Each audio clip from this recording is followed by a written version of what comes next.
What's up, guys? King Crisis here. Welcome to the channel. If you guys new to the channel, please like and subscribe.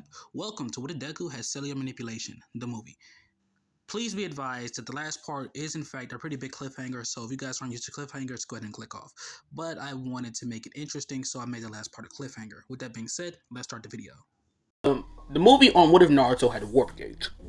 I did not upload that today because, for one, in the Escanor video, I already promised that, Cellular Quirk was going to be the video that I upload. But it's also because, well, I'm going to keep it real. I just want to test the mic out on that video, so yeah. And I'm going to keep it so real. When I last, when I last wrote the concept down, oh my god, it was fucking me up badly. I struggled. But I'm not tripping, I'm not worrying, because I'm going to get it right. So with that being said, let's start part 1. This video starts off with Inko. Firstly, Inko's quirk is going to be different. You see, Inko's quirk isn't the ability to attract small objects. No, her quirk is telekinesis over small things. And little does Inko know, that literally has no limit. She can move and control anything. Literally anything that is small, as long as it is smaller than, let's say, a handheld. Let's say as long as it's smaller than a computer, Inko can move that bitch. Now, this is a huge change for Inko, because Inko could control the air density and so many more things around her. And then there's Hasashi. Hasashi has body augmentation, and he has the ability to alter his body in any way, shape, and form that he wants. And he cannot do this all the time. He's able to have a 20-minute augmentation on each part of his body. And depending on how many body parts he augments, his time limit will go down. Let's say he augments both his arms. That right there wouldn't be so bad. He'll have a 10-minute time frame in order to have his arms augmented. Now, let's say he augments his whole body, shape-shifting. His time limit is cut straight down to 5 minutes. But that's really it. Hasashi is powerful, okay? He's a top pro hero. Using his body augmentation, he's able to cast wings. He's able to do all types of interesting things. But Hasashi was killed when Izuku was very young. And due to that being Hasashi's quirk, Izuku was born with a very powerful quirk, cellular manipulation, which gives Izuku the ability to control and manipulate the cells of anything. Combining Inko's small level of telekinesis with Hasashi's body augmentation, he can control the cells of literally anything. But of course, Izuku Midoriya was quirkless for a majority of his life. And the reasoning behind Izuku being quirkless was simply because his quirk was so powerful that it could not manage to awaken itself early enough. Which means that the first, I'd say, for a little bit of funsies, the first 12 years of Izuku's life, he was quirkless. And there in these 12 years, Inko despised Izuku. And she made it very clear. Just like the original timeline, everyone else treated Deku the same. But the relationship with his mother was massively different. Inko saw Izuku as an embarrassment to her family, because Izuku's father was a top pro hero many years ago. He was the number 4 pro at that. As a young man in his 20s, he made it to the number 4 pro hero spot. And he never even got to experience his quirk awakening. And then their son, Izuku, he's fucking quirkless. Inko hated Izuku. She completely neglected. She paid no mind to Izuku. And this brought out a much different personality. You see, due to Inko's love and nature and care in the original timeline, we was able to get the Izuku that we got. This version of Izuku still has hopes and dreams to be a hero. It's just simply put, those hopes and dreams were crushed. All the way up until a young Deku, actually enough, awakened his quirk. Deku was in his backyard, playing with his dog.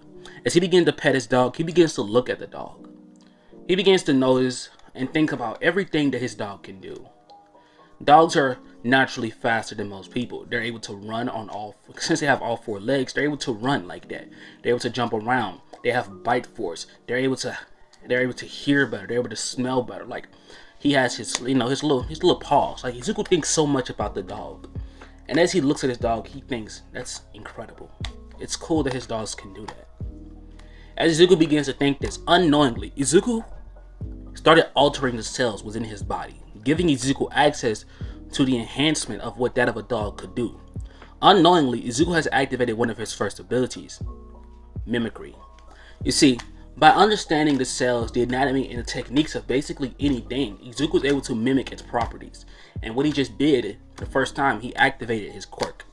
And unknowingly, Izuku mimicked all of the unique capabilities of his dog, giving Izuku access to a buff in his speed, a buff in his hearing, a buff in his smell. Although he realized that he kind of fucked up his eyesight because now Izuku can't see colors.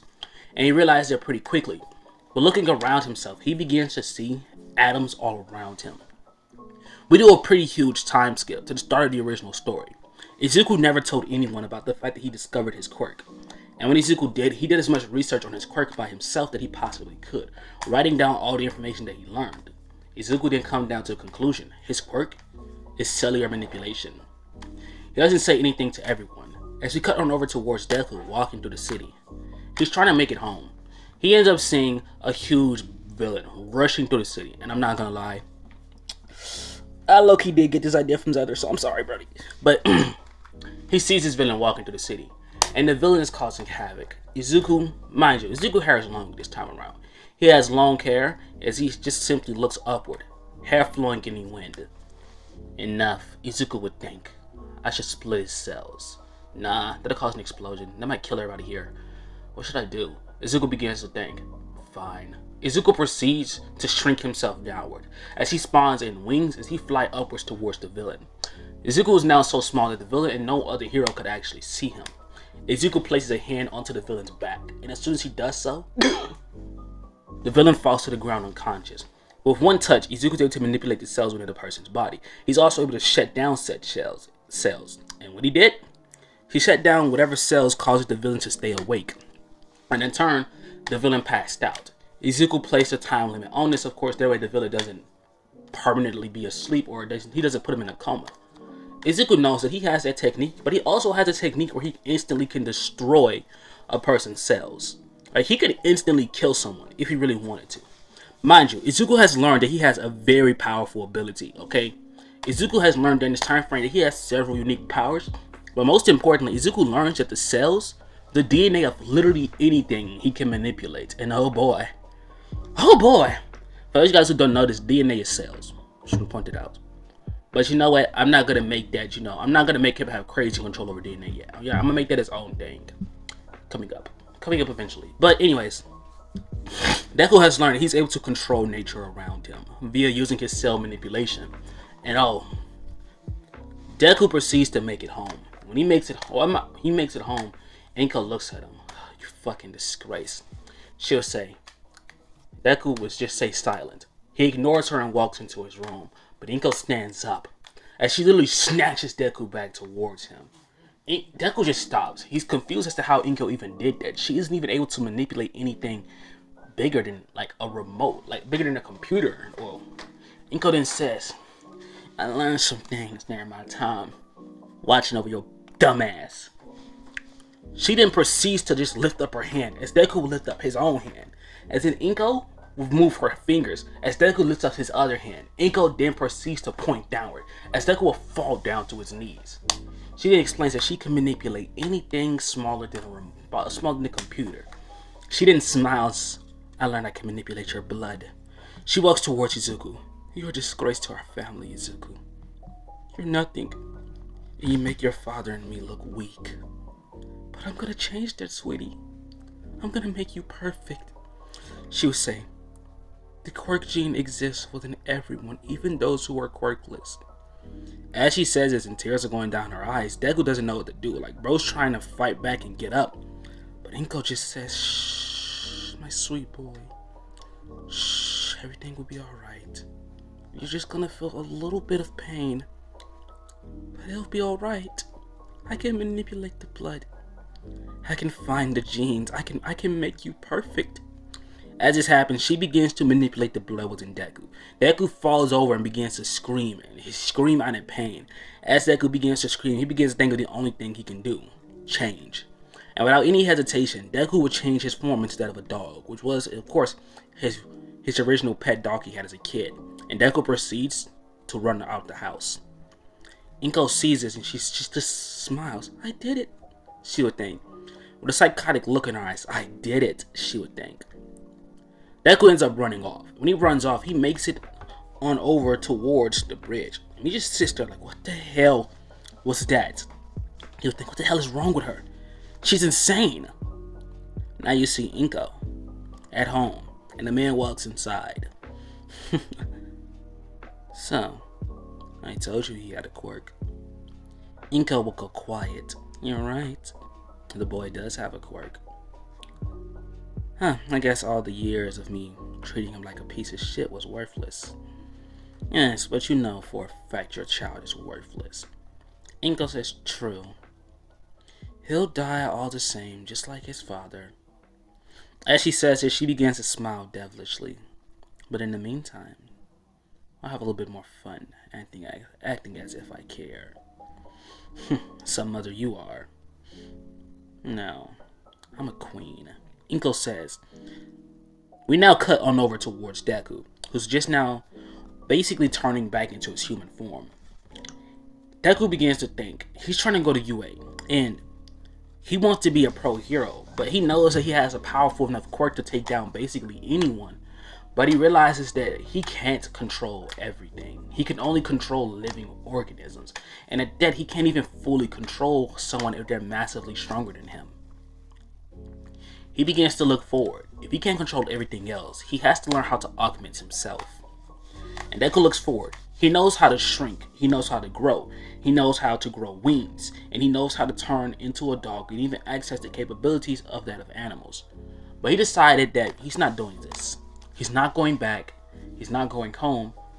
So he begins to think that he's going to go out there and he's going to survive on his own. Deku doesn't hesitate. He literally runs off into the forest. Well, my bad. He literally runs into the beach, or he looks around and he begins to find several pieces of trash, just a lump. But if you guys ever seen a shed, you guys know how sheds are made. It's basically all of that shit. Yeah, Deku sees all like a bunch of this material, you know, enough for him to build himself a shed. He looks at all of this and he proceeds to start like putting it together. Literally on the beach, he builds himself a shed, and Deku proceeds to sleep in there for the night. Inko never comes looking for Deku. Mind you, Deku doesn't need to eat, okay? He can control the cells around him, plus he can control nature, okay? He can control plants. Plants have cells. He can control said cells. Therefore, he can just create food around him if he needs it. So Deku doesn't ever worry about food. Deku sleeps in his shed for the next month or so, and he trains on the beach. He learns how to augment his strength by manipulating his cells, but he learns that he can't do anything supernatural with this. He can only make himself peak human, and that's what Deku did. He's basically at the peak of human possibility. And when I say like at the peak of human possibility, he's around Mirio's strength, which is fucking crazy. Let's just keep it real. Mirio should not be as strong as he is, but you know, basically everyone in the My Hero verse that has a quirk has some type of strength and speed augmentation, except for those whose quirks are just pathetic. But you know, Deku's around Mirio's type of strength, okay? So that means he's able to knock Kirishima out of his fucking hardening form, which says a whole lot when you really think about just how powerful one has to be to do that. Deku has learned that he's able to literally, like, he's able to grow individual parts of his body. And in doing so, Deku begins to create combination moves. Where there he begins to grow claws, which he learned how to do recently. And said claws can be the strongest he can possibly make his bone marrow. And by via doing this and actually increasing the size of his body, he's able to increase said density. And in doing so, Deku learned how to literally grow his arm and grow massive claws from it. Basically, his hands will get bigger, his arms will get bigger, and claws come out. Gigantic claws. And via doing this and increasing the bone density to the max capacity of human body bones could be, for those guys who did not know this, there's literally a condition where someone could be born with indestructible bones. Or theoretically indestructible bones. We haven't, you know, figured out a way to actually break them yet. But Deku literally gave himself this condition. And via doing this, Deku has now learned how to, well, not really learn anything. He just now has crazy durability. Deku also can regenerate. And that's kind of obvious, okay? Like, if he gets cut, if he gets hurt, he can just simply repair said cells or even create new ones. So with this being said, we get on over towards Deku.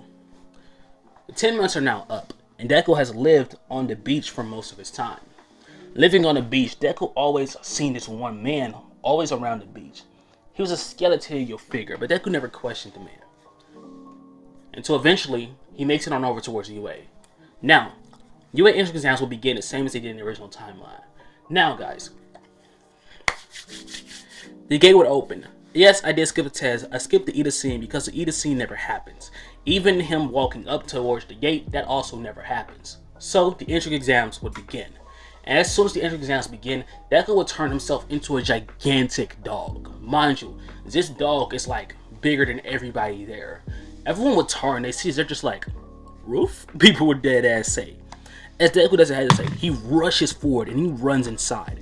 As soon as Deku runs inside, he pounces upwards. And to the shock of everyone, bro just mauled a 3-pointer's head clean off. Deku starts crushing and literally tearing apart robot after robot, pouncing on it like a dog, before Deku would eventually jump backwards, as he then would morph into a bird. And he literally flies around, transformed into the gigantic bird using its talons. It literally like just snatches up robots, throws them, flies upwards, and just throws them into other robots. As this is happening, the pro heroes are watching. It's like, what is his quirk? Animal? He's able to transform into animals? They didn't look forward. They would say, no, this is Izuku Midoriya, and it says he's quirkless. As that happens, Aizawa would say, isn't he Hasashi Midoriya's son? They would nod. Hasashi has the ability to augment his body, but his mother, Inko Midoriya, only has the ability to manipulate small things with telekinesis. Do you think maybe he's a late bloomer, or do you think maybe they hid his quirk? As this was said, they look onward. We don't know. But from what we do see, Izuku's broken, they would say. As Deku is seen tearing through animal after animal. Mind you, Deku has learned how to turn into multiple animals at this time. Okay, he's learned how to turn into a giant dog, a giant bird. He's learned how to turn into cats. Y'all get the point. Like, he's learned how to turn into like several animals, okay? Like, he can't turn into anything crazy like a bear quite yet, because he hasn't encountered bears. He doesn't understand enough about a bear's cellular, like, you know, cells. He doesn't understand enough about a bear's. Oh my god. He doesn't understand enough about a bear's cells. Perfect.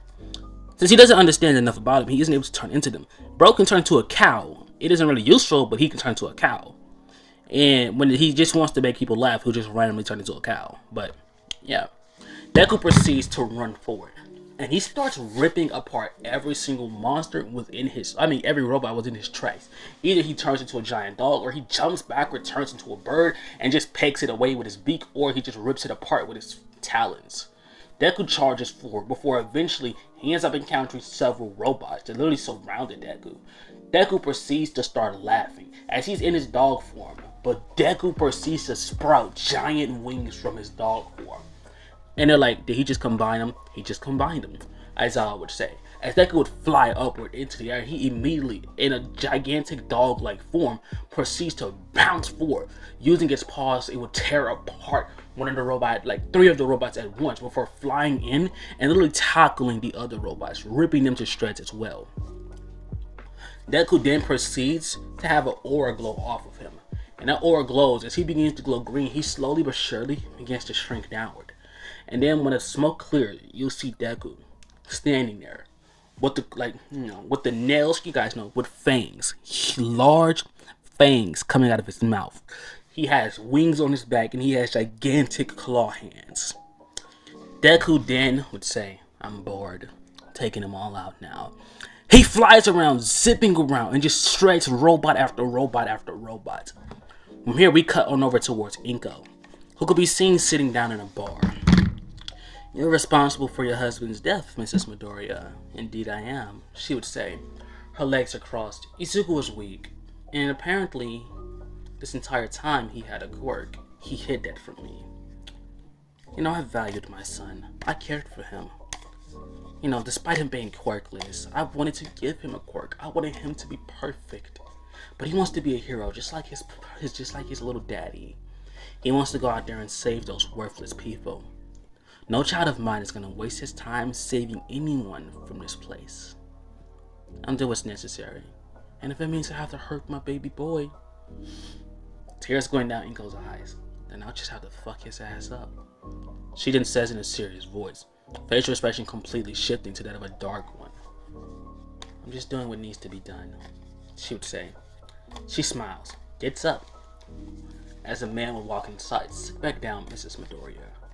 You're powerful, okay? But your quirk? You can only manipulate small things. She then explains, yes, I can only move small things. I can't do anything else. I can't control them or alter them. He would nod. You can control the blood within a person's body. Inko would nod. That's incredibly powerful. He looks at her as he hands her a mask. Inko would say, what is this? He then would say, welcome back, puppeteer. Inko would look forward. No, she would say, I'm done with that life. My son hasn't been home in 10 months.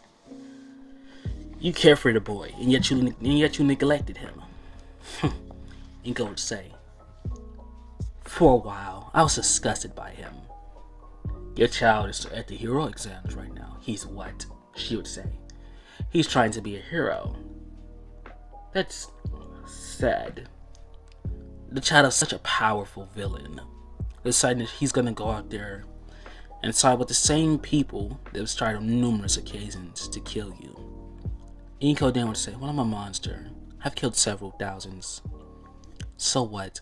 The boy wants to be a hero, so be it. All for one would laugh. He inspires to be like his father.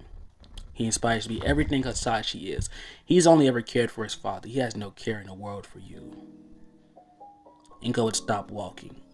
He inspires to be like that man. He would nod. She balls up her fist. Listen, I don't know what you're trying to get at here. I'm just saying, your baby boy doesn't love you. He only loves his little dad.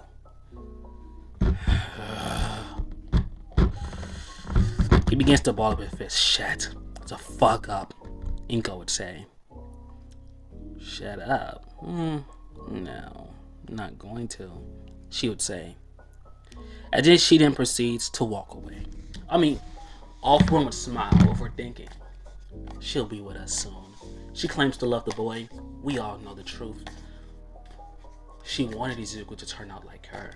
She thought neglecting him and treating him like garbage would make him just like her. Evil. He thought that she could turn him to her side. As she proceeds to leave, we cut on over back towards Deku, who's seen looking forward. After slicing and dicing through several robots, you now see the zero pointer arrive. And when it arrives, it almost thumps down on Ochako like it would have in the original timeline. But that just happened, Vine shot out of the ground and wrapped around the zero pointer. They're in shock.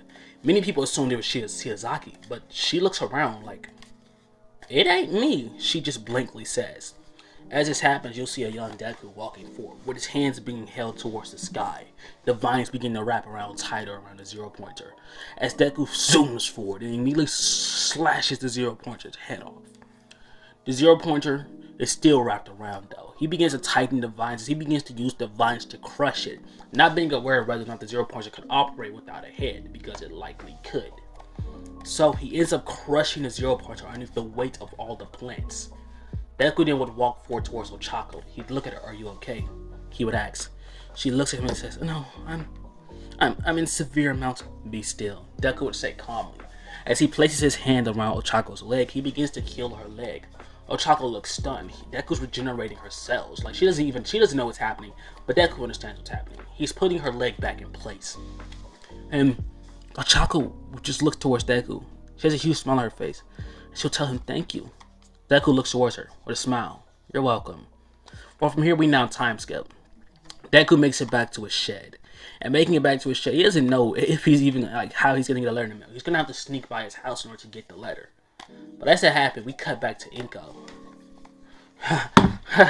She begins to think, he betrayed me! Inko would think, as she begins to slam and throw things around within the house. She lets out a scream of anger. That bastard! You see Deku. Deku literally sneaks onto the mailbox, pops that bitch open, grabs his letter, and just in its very tiny form, he flies away with the letter. Inko obviously doesn't notice because she's too busy inside and crashing out because Deku is going to be a hero. Inko just thinks, that boy chose to be a hero over his own mother. I raised him. We cut it over towards Deku. He makes it back to his shed, and the letter opens up, and of course, he made it into the UA entry exams with a whopping first place. Deku has a huge smile on his face, but Inko's currently screaming. He. She then proceeds to look down, and as she looks down, she sees a gray portal, and the mask is right there. With a dark and sinister look in her eye, Inko picks up the mask, and she would think, I'll bring hell down upon them all. They think they can take my boy from me? Fine. Then I'll take everything from them. As Inko proceeds to put on her mask, and as she puts on the mask, suddenly, a large red cloak will come over her. Suddenly, her entire outfit will change, her having a skin-tight suit. Inko looks like a bad bitch. And she now looks forward. Glowing red eyes. I'll put an end to them all then. As Inko proceeds to literally run out of her house and fucking fly. You're probably wondering how Inko's able to control the air molecules under her to force them to lift her up and shoot her forward. Inko's more powerful than what y'all are about to expect. Mind y'all, Inko's gonna be the final boss, okay? Well, she's gonna be Deku's final boss, okay? Inko's gonna be one evil ass bitch, so please be prepared. She already neglected Deku. She already at times beat Deku. But oh no. I say when we're done. And this Inko, she is a demon. Okay? When I say demon, I mean she's a demon. Like, expect the unexpected with this what if, because she's gonna be very unexpectable. Letting you know this now. So, when something crazy happens, can't nobody comment anything like, what the fuck? Like, y'all can't do that. I told y'all, expect the unexpected. So, yeah. But Inko flies off. And when she flies off, she walks into a house. Just a random couple's home. Just walks in that bitch like she owns the place. And Inko then looks forward towards the man. Who the fuck is this? Inko proceeds to say. You cheating on me? And the man just looks upward, confused. Who the fuck? Inko then says, so you really fucking cheating on me? This is what the fuck we doing now? You want to act stupid, boy? And the man just looks around confused. Who are you? His wife then returns. You're cheating on me? You? Inko says, no, he's cheating on me. She then says, bitch, who the fuck are you? As in Inko says, I'm his wife. I'm his lady. You're his what? The lady would say, that's mine, she would say. As Inko turns and looks at him, what the fuck is she talking about? He's like, who the fuck are you? Inko then says, okay, you love playing stupid. He's like, I don't know you! You don't know me. You don't know me. Inko would say, you don't know me. You love playing stupid. He's like, bitch, who the fuck are you? Who the fuck am I? Inko says, who am I? You gonna act like you don't recognize your baby mama? What? Man would say. And Inko says, okay. See, all you guys are the same. Y'all love playing stupid. And the man can do nothing. He just looks towards his wife. I swear, I didn't. But she slaps him. Inko then proceeds to start smiling. Okay, I had enough fun. She lifts up her hands. Both of them proceeds to freeze in their tracks. As Inko proceeds to drag them towards her, forcing them to walk towards her. Inko then proceeds to place them downward onto the ground. As it happens, neither one of them can move. Inko turns and walks into the kitchen, walking out with a knife. He says, y'all have some beautiful kitchenware. I like your knives, she would say. But you know, it was kind of fun, but I'm bored now, and I'm gonna kill you. Inko just says it so blankly. I'm gonna kill you now. It was fun getting to know you guys. I mean, I had a real good time, you know, playing in your faces like he was cheating you. Girl, I don't know this man. Inko proceeds to say, I just wanted to come in here and kill y'all. Like, I got nothing better to do. And I was like, what? I just wanted to come in here and kill y'all. I had nothing better to do, girl. What the fuck is wrong with you? Bitch, do I gotta repeat myself again? Inko would say, I just wanted to kill y'all. Like, is it hard to understand? I literally just wanted to kill y'all. What? Bro, Make me repeat myself again. Watch what the hell's gonna happen. Inko would say, "You're a murderer." Duh. Inko would say, "That's obvious. I am a murderer." Like, how was that hard to understand? I literally told you that I'm doing this just to kill you. I mean, I have nothing better to do. I mean, I don't have to, but I want to. Inko would say, "It's fun to hurt people. It's fun to hurt you," she would say. She smiles as then she proceeds to grin devilishly. And immediately Inko proceeds to smack him with a ruthless kick to the face. She then will grab her knife, places it downward, and she slams it into the woman's skin. The woman bursts out and screams. Inko would laugh. Whoa, whoa, whoa, whoa, whoa, whoa, whoa, why are you screaming? Inko says, "I'm not even stabbing you that hard. I'm barely putting any force down." As Inko proceeds to slam the knife deep into her skin, the woman rolls over and screams. "Ah!" Inko says, "Wow. You see how sensitive these bitches are nowadays? Like, she's crying like I'm even hurting her. Girl, I'm not hurting you." The woman screams and she rolls over and over and over. Inko's like, "Okay, yeah, you're just a weak ass bitch," she would say. And "You're a monster." Girl, I'm bored. As Inko proceeds to pimp slap her ass, and immediately she falls over. Woman unconscious. The man says, No, don't. He would say. Inko's like, "Don't what? Kill her?" "Fine, I won't kill her. I mean, let's make a deal. I won't kill you, but I'll kill her. Or you can die and she can live." The man looks toward and he says, I want to live." "You fucking bitch, you're just like him," Inko would say. And she literally grabs her knife and she starts stabbing the man repeatedly. Like fast speed. She then begins to just pull the blood out of his body, causing him to bleed out profusely. Inko then proceeds to wipe the knife clean of anything that would show that she even had anything to do with this situation. And then she proceeds to look at him and say, "I guess it was fun while it lasted, but I can't be here forever. You know, I can't kill you guys forever, so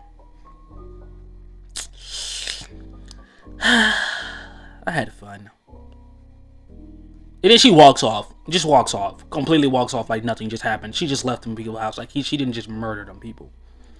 Just completely left. Like she ain't just murdered them people. Just walked out. Like nothing happened. Like fucking nothing happened. Leaving a house, Inko just smiles. Anyway, she then flies back and proceeds to go back into her home and just chillax. With this being said, we cut on over towards Deku, making it into the first day of UA. Deku makes it inside, and when he does, the first thing he sees is Bakugo and Ida arguing. Deku would sigh, thinking, "Kazuki." Bakugo then looks upward. "What the fuck you doing here?" He would say, "Why are you here?" As he jumps upward and proceeds to start berating Deku about the fact that he's quirkless. Deku just looks upward towards him and says, "I'm not quirkless, I just never told you I had a quirk." "You fucking what?" Bakugo would say as he just walks forward towards Deku and gets directly in his face. Deku looks towards Bakugo with kind of a look of like, "Ew, your breath stank." And he just backs up, like, "Bro, get out of my face." Bakugo would say, "This entire time, you had a quirk? You think you're better than me?" "Yeah, I do, and I am." Deku would say just blankly, "I do, and I am. Now, can you get out of my face?" Deku would say, as Bakugo proceeds to say, "I will fuck you up, you fucking nerd." Deku says, "Bro, can you be professional for once?" As, of course, as this happens, Ochako walks into the room and she immediately begins to glaze. Immediately. "You're the guy that saved me," she would say. Like, she walks forward towards Deku and just starts glazing. She says, "Your quirk is awesome." As it happens, more people begins to walk inside, and the more students that recognize Deku, they all begin to glaze Deku. And Bakugo seeing this, he's like, "What the fuck?" But Aizawa walks inside. "If you're here to make friends, I suggest you leave." "Oh, who's the homeless guy?" Everyone would say at once, and Aizawa's like, "Wait, what?" But he fixes himself. Like I said, If you're here to make friends, I suggest you leave. Welcome to UA, kids. We ain't here for that shit. And Aizawa says this. Deku's like, who are you? Aizawa then says, I'm your homeroom teacher. I mean, who else would I be? Aizawa would say. I'm not just some random guy that walked in here. Deku just thinks for a minute, who the fuck is he? But he fixes himself. You're right, sir. I'm sorry, sir. I just, I was a little suspicious of the guy that looks freaking homeless just randomly showing up. As I said, as I was like, what is that supposed to mean? Deku then looks at him. You look like you're homeless. Aizawa then proceeds to look at himself. I look normal. That's normal? That's sad. Like the entire class would think, but no one says it out loud because they can tell for some reason this guy's like exuding aura, so they don't say anything. But now we cut on over towards Deku. Deku could be seen waiting. As he's seen waiting. Fuck, there's no king size anymore. Anyways, I wonder how this would work. Deku could be seen waiting on Aizawa and the others to come outside. My bad, y'all. Fuck, I'm fucking up. Time skip. They appear outside. Aizawa throws the ball to Deku. He expresses that Deku got first place. Deku ends up looking at the ball. He then says, how far do I gotta get this? Aizawa says, as far as you can.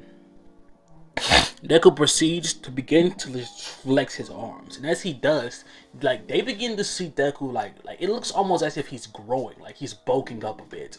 And Deku does. Like, he literally grows his height to the max capacity his clothes could stretch to, stretches back, and beats that bitch. The ball zooms off and it zooms like it's gone, and he gets a pretty decent score of around like 1,000. Bakugo and the rest of the class sees this and they're stunned. Like, Deku has Muriel levels of strength. I'm pretty sure Muriel could get probably well over 1,000, but I'm just being generous. And since the ball gets that far, you see Bakugo, who's just witnessed this, look on stunned. What the fuck? He would think to himself. What did you just do? Bakugo launches forward, begins to yell, you liar! And Deku ends up just watching as Aizawa bandages him up and has Bakugo looking like a fool. Bakugo screaming, and Deku just thinks, what the hell is he saying? And Aizawa goes, one more outburst out of you and you're expelled. Bakugo simply sits there. As he's tied up, he just begins to make noises. Deku and the entire class are all just looking at Bakugo with like a crazy side eyes. Like, that guy needs help. All of them would think. But now, every other test would happen. Deku uses his insane speed, and he gets around 2nd to 3rd place in a speed match. Basically, everything Deku gets a crazy place in. Now we're going to cut on over towards the hero versus villains. Of course, I'm going to make the teams the exact same. Ochako and Deku versus Bakugo and Ida. The test will begin as it did in the original timeline, with Deku telling her to get down because Bakugo's coming after him. He immediately, Ochako immediately, she doesn't set. She moves away, and Bakugo lunges forward, and immediately throws an explosion point blank at Deku. Deku ducks and proceeds to rock Bakugo with a mean uppercut. Before Deku just started jumping up and down before saying, I had my quirk since I was 12. And I have just been waiting, it's been irking me. It's been poking at my heart and soul. The whole time I've been holding myself together, the whole time I've been using self-control not to fuck you up, Deku would say. But now I don't have to. Now I can go ahead on and do what I've been praying, do what I've been waiting to do. I can put these hands on you. And as Deku says this, Bakugo says, you think I'm supposed to be scared of you, you damn nerd?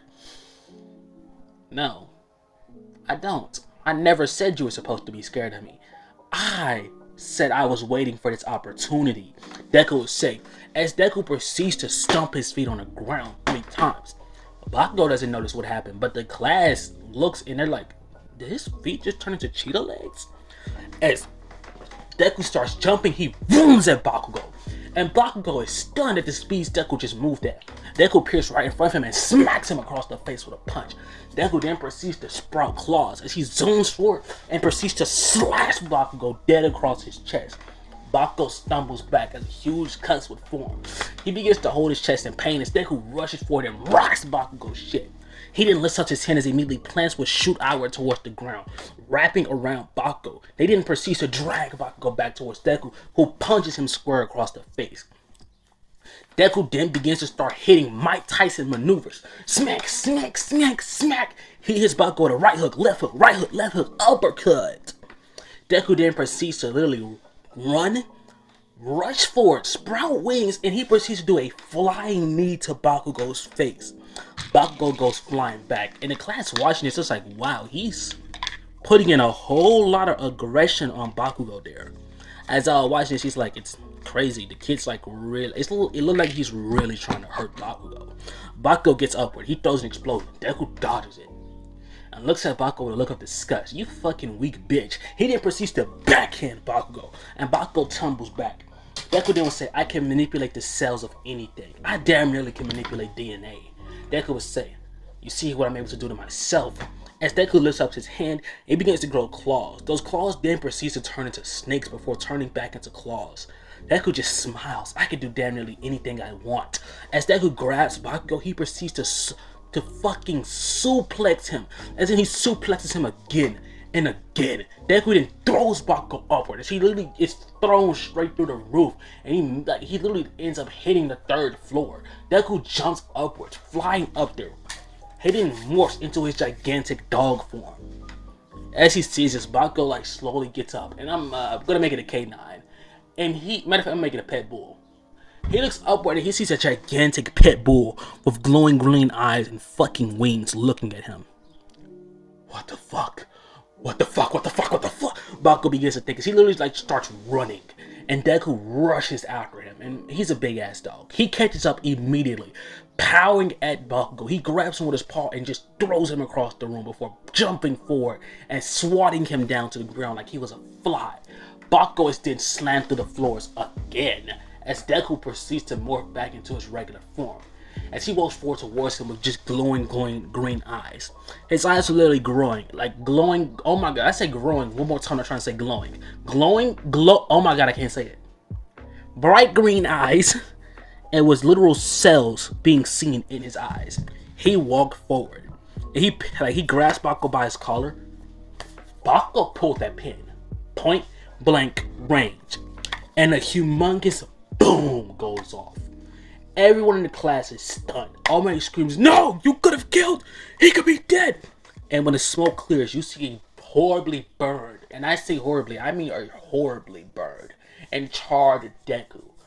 A whole majority of his face is burned off. All of his skin melted off, and the class screams out in shock. I'm gonna say, have you lost your damn mind? As he's about to get up and go out there, but the class say, All Might? Look, sir. He stops in his tracks. He turns and he sees Deku regenerating very, very quickly. What the hell? All Might would say, as Deku then would say, you just tried to kill me. You just tried to fucking kill me. What the hell were you doing to me? I was just having fun. You know, I wasn't gonna kill you. You know, we grew up together. You may have bullied me, but we still grew up together. Deku would say, as he begins to grit his teeth, as Deku proceeds to start growing into his dog form again. But this time around, as he grew, his dog had massive claws. It had wings. It had, it's standing up on its hind legs, damn nearly like a... Deku doesn't know what he's doing, but he just turned himself into a gigantic weird beast. He just turns into a monster.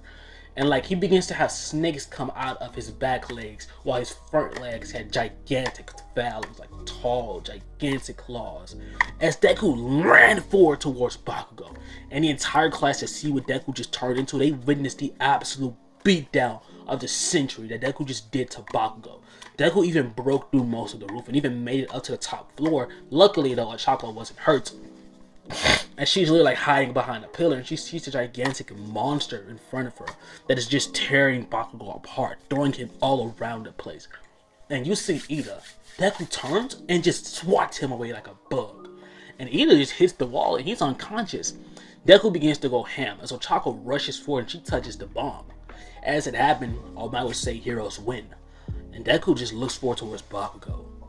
If you ever try something like that again, I'll kill you. Anyways, guys, this is where we're gonna be ending off the first half or first quarter, depending on if I make it a 3 parts or not. But this is where we're gonna be ending off the first half for now. So with that being said, guys, please comment down below how you guys feel about the video, and give me some tips, give me some ideas. I'm down for all of them. So with that being said, I'm out, guys. Videos. So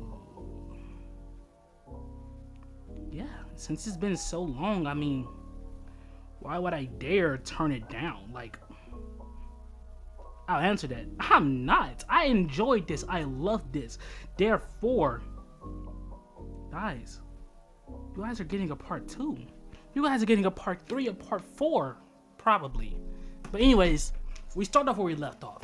Deku has just bodied Bakugo, and it was not much of a fight. Deku put Bakugo through a strenuous beatdown. And after this, Deku proceeds to leave. As Deku's leaving, he ends up bumping into Tsuyu. He proceeds to look over at Tsuyu. Oh, I'm sorry, Deku would say. Tsuyu looks at Deku. She would smile, and then she would say, it's okay, Zuko. For a moment there, Deku admired her. He notices up and down. She's fine, he would think. Body's perfect, he would think to himself. Nice, well-shaped everything, he thinks as he looks her up and down. But he proceeds to lock back in. Which way are you going? Deku would say. She points towards east. Deku has a smile on his face. I'm going the same way, he would say. As he says this, she proceeds to look up at him and smile. Oh, well, we'll walk there together then. As Deku proceeds to walk off with her, unknowingly to Deku, they're being followed. And they're being followed by 3 people, actually. The first person that is following them is Inko, because Inko is able to do something stupidly overpowered, guys. Inko's able to control the light particles around them via her telekinesis. And you're probably wondering how. Not many people really understand just how powerful telekinesis truly is. Telekinesis gives you the ability to move things with your mind. Inko has the power to move small things with her mind. But there isn't a limitation on what small things Inko could really move. Light particles are very small things. She simply moves the light particles around her to make the light reflect off of her, therefore causing her to be... Wait, no, light reflects off her. You know what? She's invisible. She makes the light never reach her, which means since light never reaches Inko, you can't see Inko, which means Inko is invisible. So Inko moves around quietly, but also following them happens to be Aizawa. Aizawa follows Izuku around because, for one, he's the son of a former pro hero. He has to see the kid's living condition. But Izuku stinks. Okay, simply put, Izuku does not smell the best. So Aizawa watches as Izuku ends up walking Tsuyu home. Tsuyu ends up smiling at Izuku. She then just bluntly tells him, Izuku, I don't know where you live or how you're living, but... She goes inside of her house and comes back out with a bar of soap. Here. She would say, you stink. And Deku kind of just stands there. Bro freezes, takes in an extreme amount of embarrassment, an extreme amount of, damn, she just got on my ass type of moment. Like, he doesn't know how to react. But he tells her thank you and explains to her that he kind of ran away from his home and he's been living on a beach. It just causes you to look at him, what? And he says that he's been clean, like he's clean, like he takes baths. Well, he tries to take baths the best of his ability. Like he would steal buckets of water from people's houses and outside their faucets, but he gets it isn't really enough considering that he's sleeping on literal sand and dust. So Kuzuhara smiles and says thank you as he proceeds to walk off. Tsuyu looks at him before saying, wait, you're living on the beach? Deku would nod as he then proceeds to point towards a hut. She looks upward at the hut and realizes that it's actually a beautiful ass hut. Like, she looks at it like it's made from plants. It's made out of wood, plants, almost like a amazing tree just spawned in and it took the form of a treehouse. She says, first off, how long has that been there? Deku says it's never been there. He made the tree there. Okay, that explains a lot, she proceeds to say, but then she looks at him and says, come inside. Deku goes inside of Suyu's home, and as they do so, she tells Izuku to take a bath. Izuku proceeds to take a bath, and as she's taking a bath, Suyu went inside of the bathroom. She grabbed all of Izuku's clothes, took them out, where from there she put down some of her father's clothes. As this happens, Deku walks back out, and as he walks out, after his shower of course, he looks upward towards Suyu and says, so, like, where are your parents? Suyu goes silent. She explains that her mother and father left. They just up and left one day, when, well, 8 months ago. And Deku says, damn, are you sure they're okay? She says, yeah, they're alive. They constantly post on Facebook how happy they are without us. She says, with just a saddened facial expression, they left me to take care of me and my siblings, she was saying. As Deku turns, he looks towards Suyu's siblings. He had a saddened facial expression. Deku then looks forward towards her. I can get you some money, he says. Suyu then asks him, how? How can he get her any money? He doesn't have a job. He's living. Deku then would say that he's not broke. Like him, he's not broke.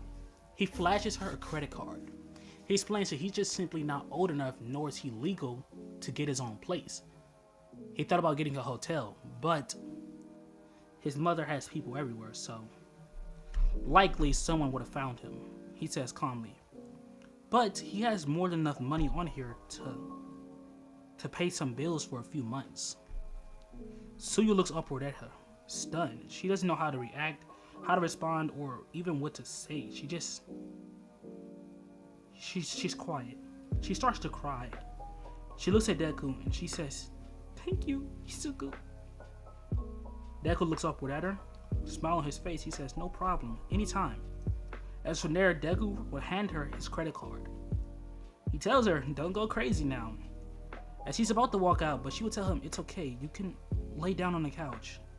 I mean, it's just me, my little brother and little sister here, and well, they're not gonna question anything. Deku turns towards her. Are you sure? She would nod. Deku proceeds to smile as he goes and he lays down on her couch.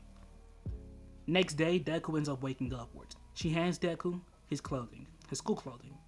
Realizing that they are now washed, they are clean, and things are now good.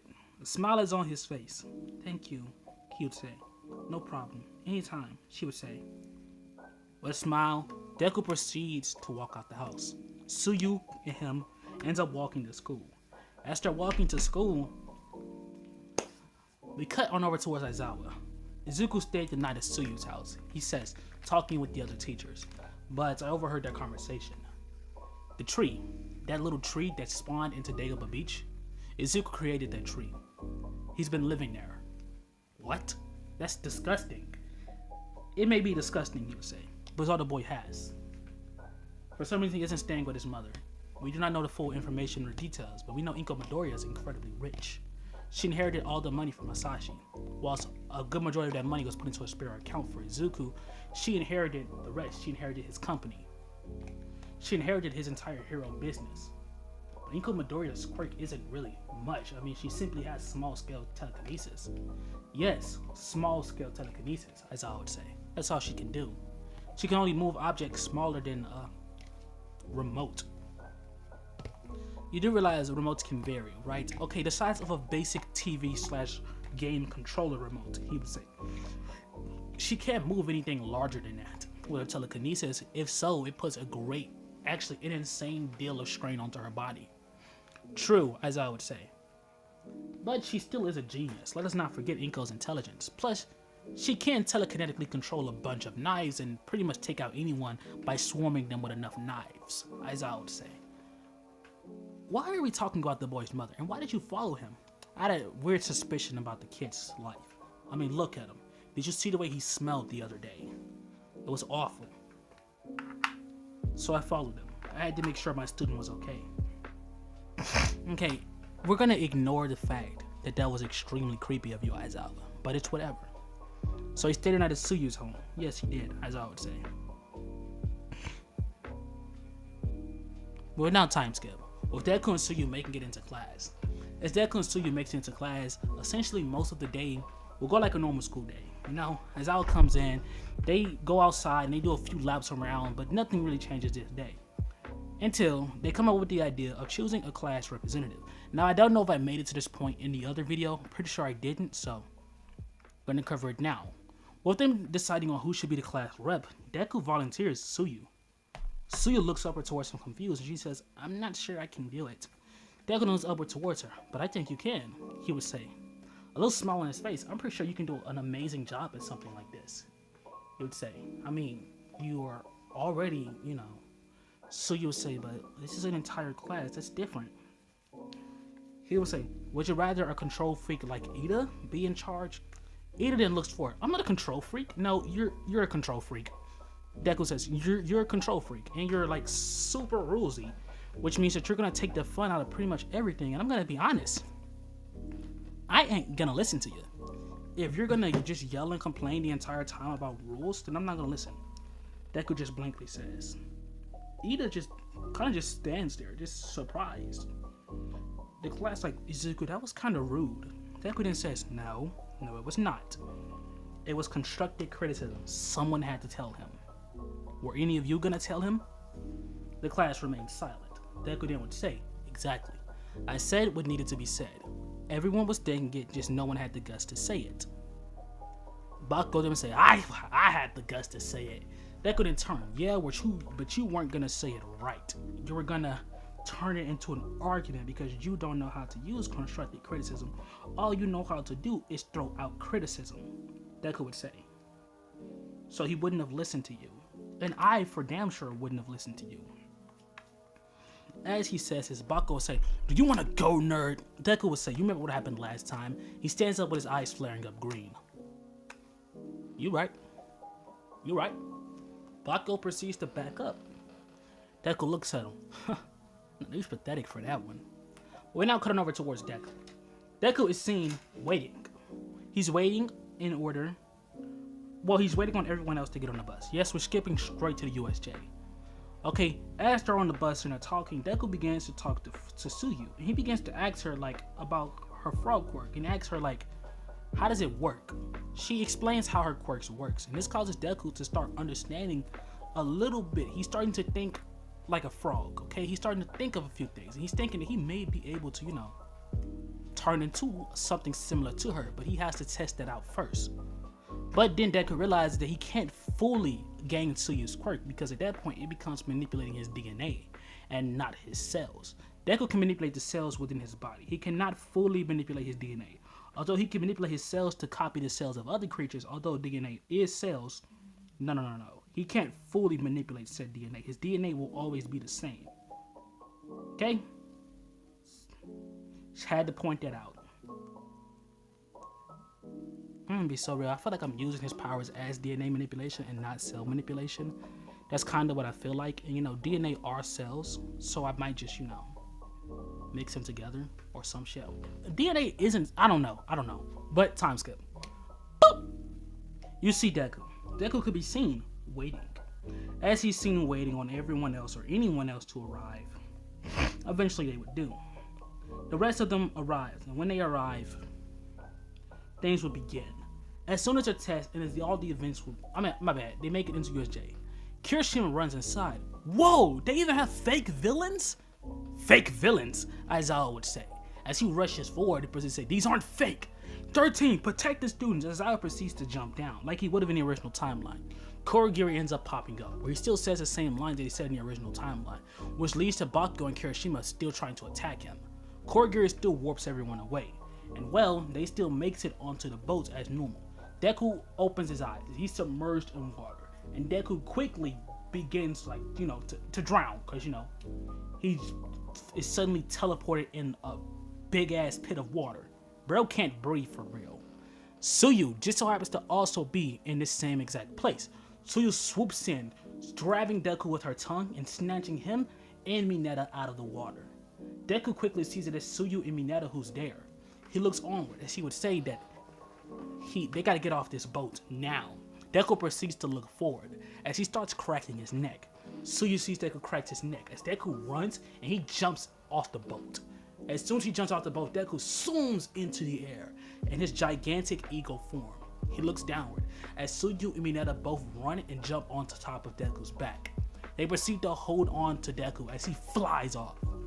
With Deku flying off, he quickly sees Aizawa battling against this creature. Deku would land right before the Nomu, not understanding what this thing is.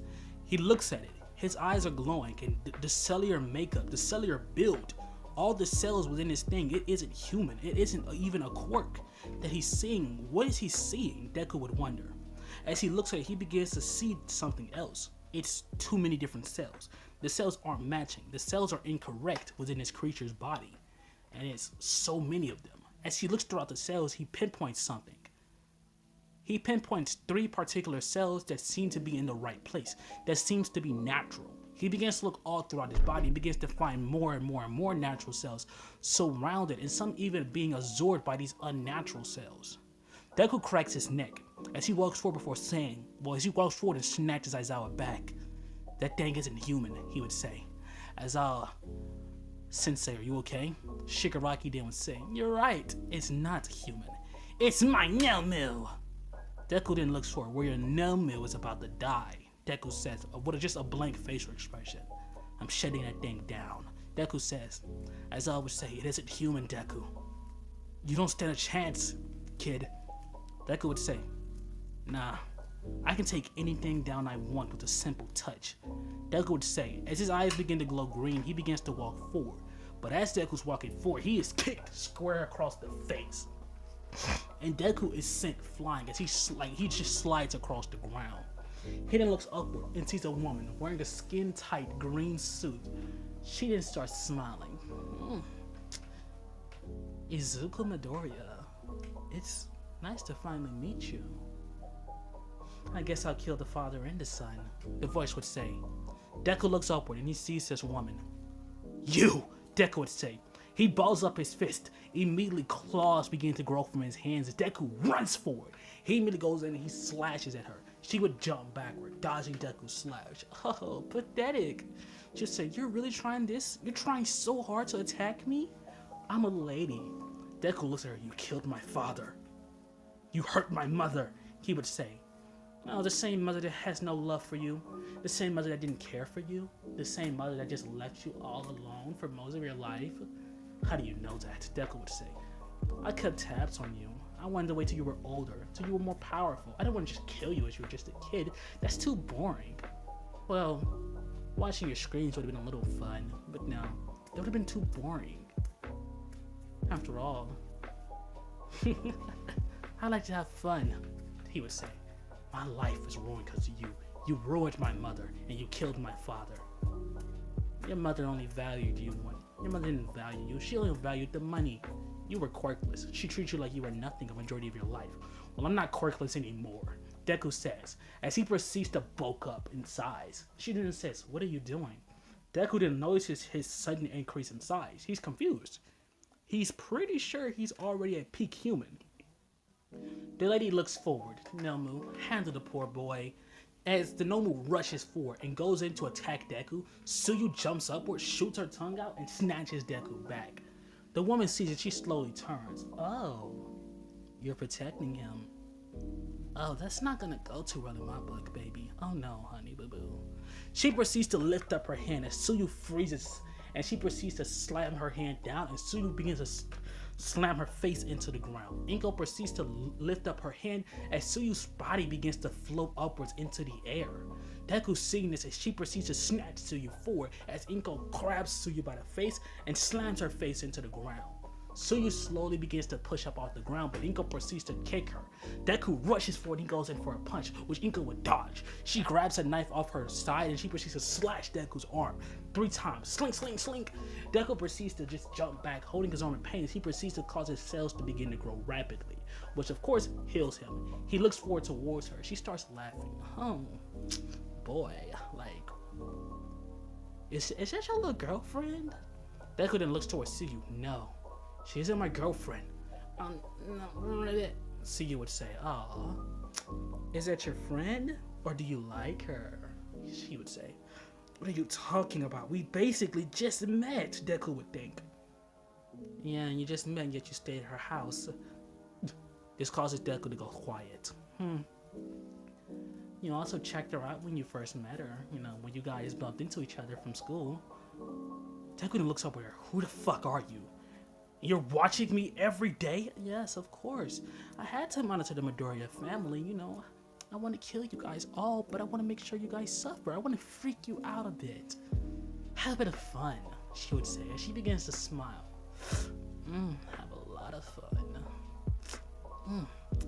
She proceeds to wink at Deku. Deku, seeing this, he charges forward and goes in for a punch, which she proceeds to immediately catch as she knees Deku in the stomach and proceeds to elbow him in the face. She then proceeds to point her finger at Deku's face. Deku runs forward towards her, but he freezes. He proceeds to start screaming in pain as his eyes begin to bleed. Inko started laughing before saying, "Oh, you must not know who I am, or how I was able to take down your mother and father. I can control blood. That's my quirk." She says with a smile, blood manipulation, as she proceeds to open her hand as Izuku's blood begins to pour out of his eyes to a much faster degree, and that blood then proceeds to take the form of a small blade. She then proceeds to throw the blade. The blade shoots forward as it begins to zoom and slice all throughout Deku, causing more and more blood to form. And with each cut, a tremendous amount of blood pour out, and that blood will morph into another blade that begins to do the same, cutting Deku constantly. But with Deku constantly using his cellular manipulation to regrow his cells, he's healing at a fast rate, but it doesn't matter because Inko's just cutting them up more and more and more. As Deku's on the ground, she would walk forward. "You're boring. Nomu, finish him." The Nomu looks forward. The Nomu charges forward as it goes in for a punch. The punch, on the other hand, was called "Have no fear, 'cause I am here." All Might proceeds to punch the Nomu and he sends it flying. Inko would turn. "Oh, hell no. I ain't fighting your strong ass." Maybe I do something different to your strong ass. I'm trying to see how that feels. Inko proceeds to bite her lips. As All Might turns, "You," he would say. "You monster!" He rushes forward towards Inko and goes in for a punch, but Inko says, No, sweetie, not happening." Inko snaps her fingers. As soon as she did, a portal would form underneath her. She falls straight through the portal, and All Might's punch was technically dodged. Inko falls back down towards the bar. As she falls back into the bar, she sees All For One sitting down in a chair. "Oh, you're finally out of that little bed." "Yes, that's no point in being in the bed. Why are you shape-shifting your face? We all know how fucked up it is." "Where's your helmet?" "I'm wearing my mask. I don't need the helmet," All For One would say. "Whatever," she would say. "What do you want?" "Shh." "Why are you still acting like Inko Midoriya?" "I mean, I did raise the boy as Inko Midoriya, so he is my son." You say, "But you're not Inko Midoriya," All For One would say.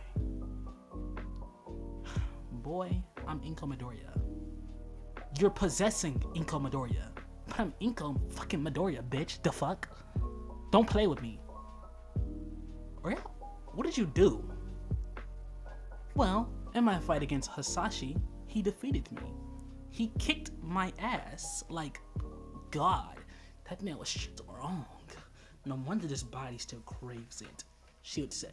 "But you are aware that I have the capability to possess things, correct?" "I was weak. I was too weak to possess Inko's full power. But I did manage to merge our souls." "You did what?" "I merged our souls. Our souls are now one and the same. Which is why Inko has a slight boost to her quirk. Not even a slight, that's a pretty significant boost." She would say, "So where's Inko Midoriya?"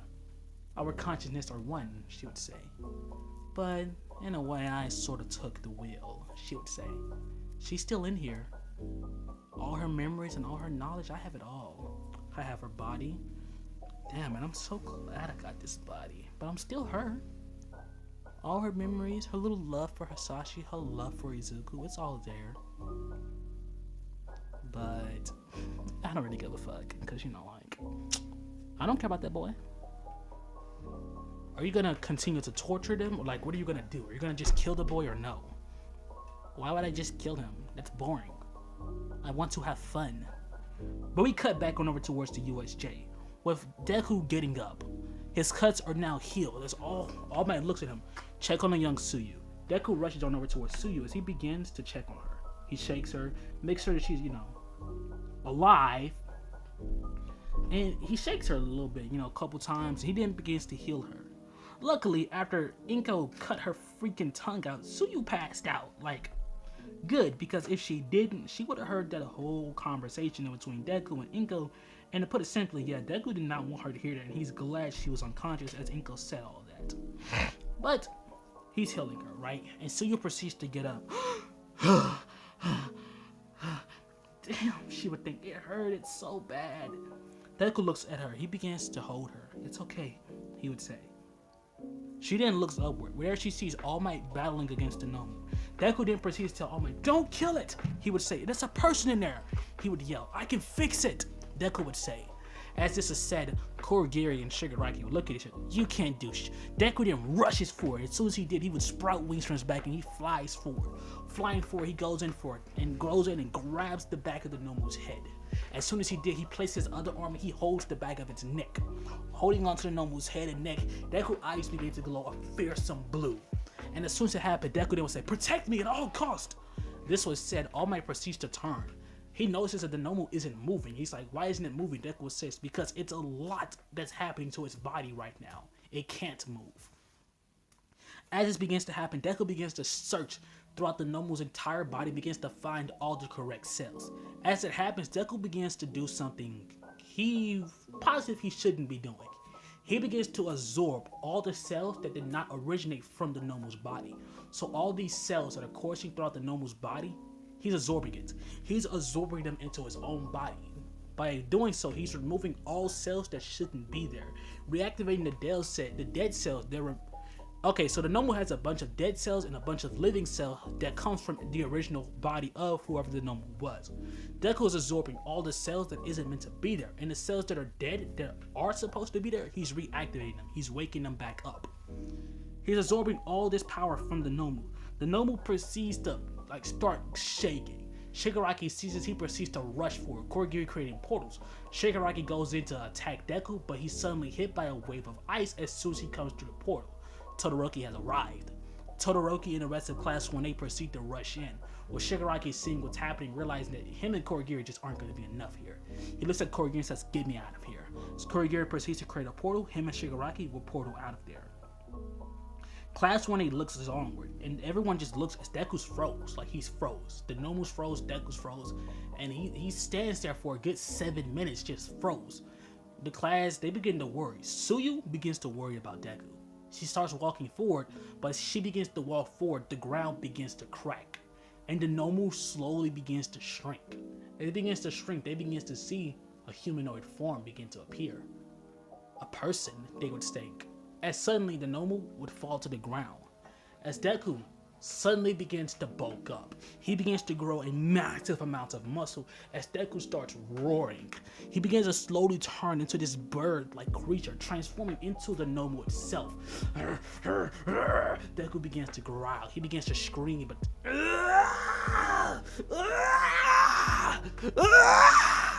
he would scream. As suddenly Deku shrinks back downward, back into his humanoid form, where he himself would also pass out. The class seeing this, they were absolutely stunned at what Deku just did. Deku proceeds to wait, and they end up waiting on Deku to come back from the hospital. Class 1 ends up visiting Deku, and when they do, they ask Deku what did he do. He explained what was going on, explained that the creature had a whole bunch of cells in his body that just weren't meant to be there. He removed those cells, he said, and he looks homeward. He removed those quirks, he would say, removing everything from the monster. They don't ask him why did he turn into it. Deku then looks forward because he absorbed them. This causes the class to go silent. You did what? He then says that he absorbed everything, even the quirk cells. He makes sure to return the person back to who they once were. The person was, they didn't have anything incredible, they would say. The person just had a very weak enhancement quirk that really couldn't do much for them, they would say. There was so many other quirks mixed in, and even multiple other strength quirks combined on top of his own quirk. He took them all away. He didn't want that guy to suffer like that. And on top of that, the only thing he had that was just significant was his enhanced jumping power, which didn't really do much. He explains that he took all of it, but he explains that he's not gonna be able to do much in here. He looks at the class when he looks at Deku, they always smile looking at him. They can do nothing more but smile. Like, they're so proud seeing Deku. Like, they're happy. Like, they really like Deku. The class began to like Deku more and more and more and more, and very quickly. Like, he's an amazing guy. As soon as everyone left the class, the lights in the room began to flicker, and poof, they cut off before cutting back on, as Inko was standing over Deku's bed. Hi there, Midoriya. Deku opens his eyes and he immediately screeches, but she grabs his neck. Shh. Don't do that. We don't want you to scream. Come on. Do we have to do things the hard way? I don't want to kill you, kid. But I will, she would say. I'll fucking kill you. I'll murder your bitch ass, Inko proceeds to say. And she has a creepy little smile just creep out her face. I'll fucking kill you, okay? I'll kill you dead, she says. Mwah. As she proceeds to kiss Deku on his forehead. Deku didn't want to say, who are you? And why did you do this? Inko laughs before she removes her mask. I'm your mother, sweetie. Silence. Silence filled the room. Deku looks at Inko, just stunned. What? He would say. What do you mean you're my mother? How are you my mother? I seen what you did to her. The videos, they're everywhere online. No one has ever taken them down. We seen what you did. There's no way you're my mother. Deku would say, the same mother that raised you, kid. Raised me? Wait, so you did this to yourself? He would say, so you did all of that on purpose. You put me through that hell on purpose. Inko looks at him. Of course I did, because I don't care for you. You're just his son. You're not my son. And you were quirkless, you were worthless. And you know, if you would have chose the right side of things, if you would have chose to join me, then I would have been the best mother you could have ever wanted. But your whole life, you were such a hero dick rider, she would say. It was pathetic. You wanted so bad to be like your daddy. I loved your dad. I'm not saying I loved your dad. I loved that deck. Okay? It's a little too much. And I got a little distracted having fun playing with him. I got off task. And I did what I had to do when I killed your father. She would say. But it's okay. You still have your mommy. Just join me, Izuku. Everything will be okay. I'll be the mother you always wanted. Deku looks at her. I'll never join you. Inko's face changed very quickly as she lifts up her hand and Deku's body begins to float into the air. Mind y'all, every time something like that happens, Inko can only do it to a living thing because, of course, she can only control small things, and the small things are what's in Izuku's body. So she lifted him up into the air, and then she proceeds to throw him out of the window. Deku's gonna be on the 8th floor just cause. As Deku begins to fall, Deku screams out for help. A hero just so happens to be downstairs. They jump upward and they grab onto Deku. Deku then explained, Terrible Twister was here, he would say. Terrible Twister? The one that killed Hasashi Midoriya? You know, I feel like Terrible Twister is just a garbage ass name. He yells, lady, I don't know. Please come up with a villain name for Inko, because I can't come up with one. Visiting Deku was in the hospital, but as class when they visit Deku in the hospital, Deku has just this eerie feeling the entire time as all of them are there. After everyone leaves, only Tsuyu remained, and Tsuyu remained in the hospital. And as Tsuyu and Deku talked a little bit longer, Deku seeing out of the corner of his eye, Inko. Devilish eyes staring at him. He didn't really immediately start shaking a little bit, but Tsuyu would grab him. Like, it's okay, it's okay, it's okay, it's okay. Deku would say, behind you! She proceeds to look forward, but nothing's there. She would look at Izuku confused. She says, nothing's there. She says, no, I seen her, he would say. She begins to hold Deku. As Deku begins to shake violently, Deku begins to shake. He begins to panic, but she would grab him. It's okay. It's okay. Deku would start screeching as his skin slowly begins to turn to a dark purplish blue color. Suyu will hold Deku down. She proceeds to hug Deku. As she hugged Deku, Deku eyes will start glowing back to green as he begins to calm down. So you would tell Deku everything's gonna be okay. Everything's gonna be okay. No one's here. Nothing's here. It's just me and you. Me and you. She says to Deku that she's gonna stay the night. She's not gonna leave Izuku alone. Suyu does so. She stays there the entire night. But as she did, later on that night when Suyu was asleep, Deku never fell asleep. Inko appears and grabs him by the throat. He begins to try fighting back, but Inko would say, "Shh, you'll wake her," she would say. "Listen, I know you don't want to make her afraid, but know this, kid. I'm always watching you. I'm always around because I love you," she would say. "I love you so much. You're like a sweet baby boy to me," she would say. She begins to rub her hand down Izuku's face. "You're beautiful. You're my beautiful boy." Izuku doesn't understand what she means because, in case you don't notice, Inko isn't in her Inko form. She's in the villain form. I ain't gonna lie, I forgot the name I gave her, but she's in her villain form, okay? So of course, Izuku doesn't realize that this is actually Inko. But she got this nigga terrified. She has him by the throat and she explains that she could kill him right now.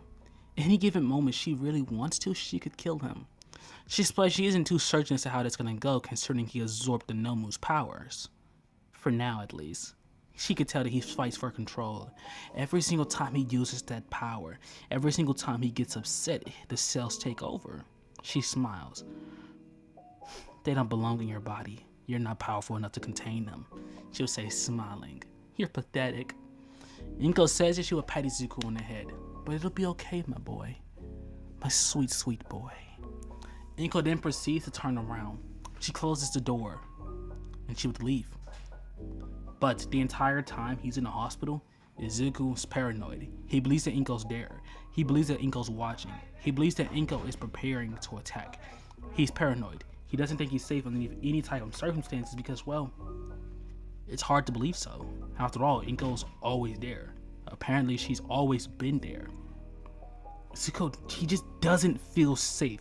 He feels like no matter what, Inko's watching because so much time of his life, Inko has always been there. Inko has always been watching him. She's always been playing in his ear, preying on his downfall. Inko's just there.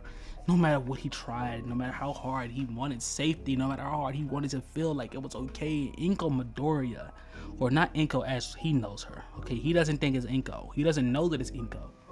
But that lady was always there. For now, her name is going to be called Vanquish. I'm going to write that down in my notes. But Vanquish is always there. She's always there. Vanquish, Vanquish, Vanquish. She's always there. Vanquish is always watching Izuku. So, Suyu stayed at the hospital with Izuku the entire time.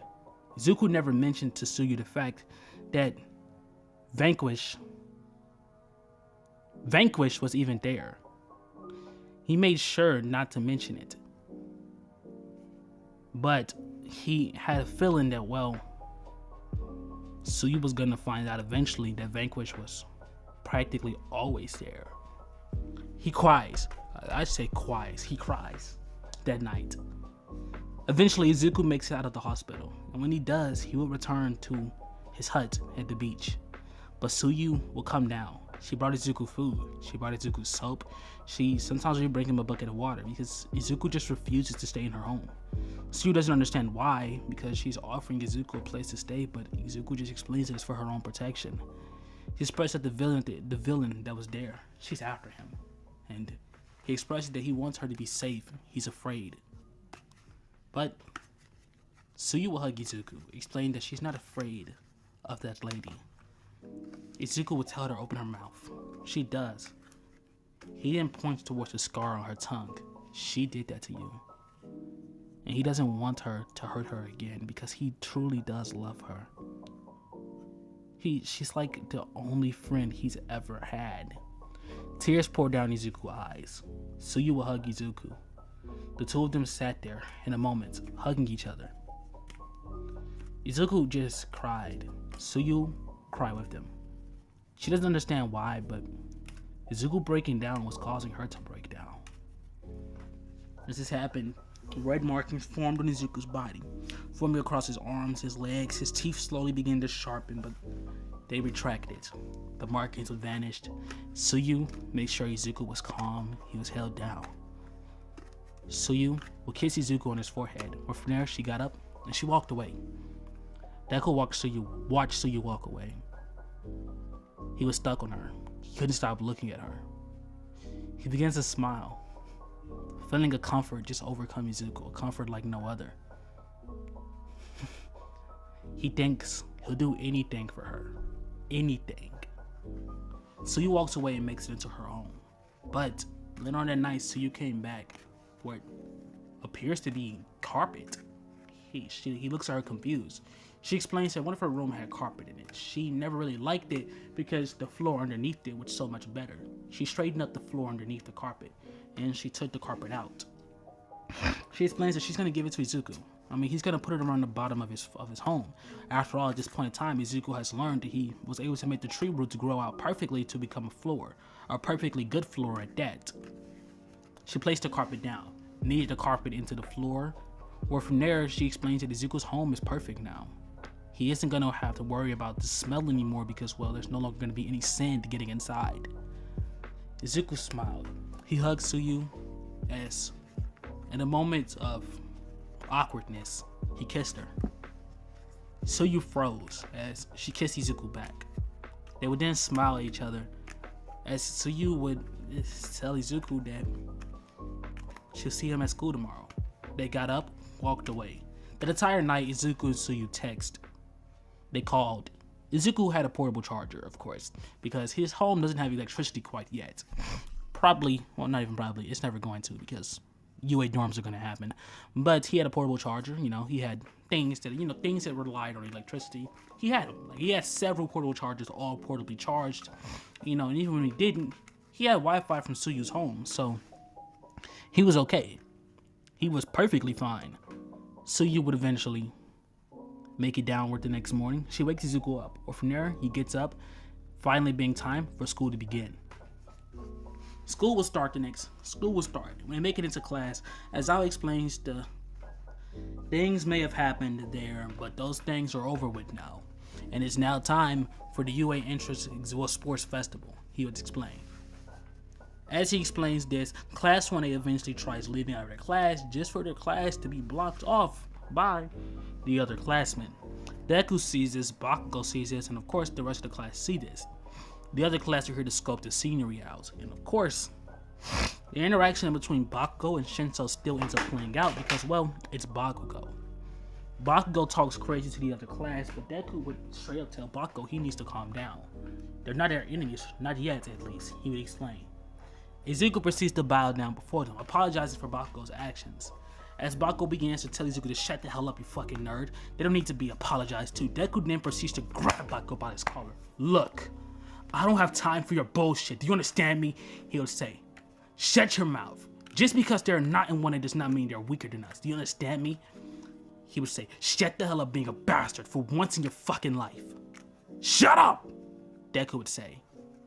As he says, his Deku eyes glowed golden. As Bakugo sees this, he's confused, but he felt the grip on Deku get so much tighter as Deku did this. Bakugo would remain silent. The entire crowd seeing what Deku just did, they're stunned. Bakugo would say, I'm sorry, man. Alright, dude, I'm sorry.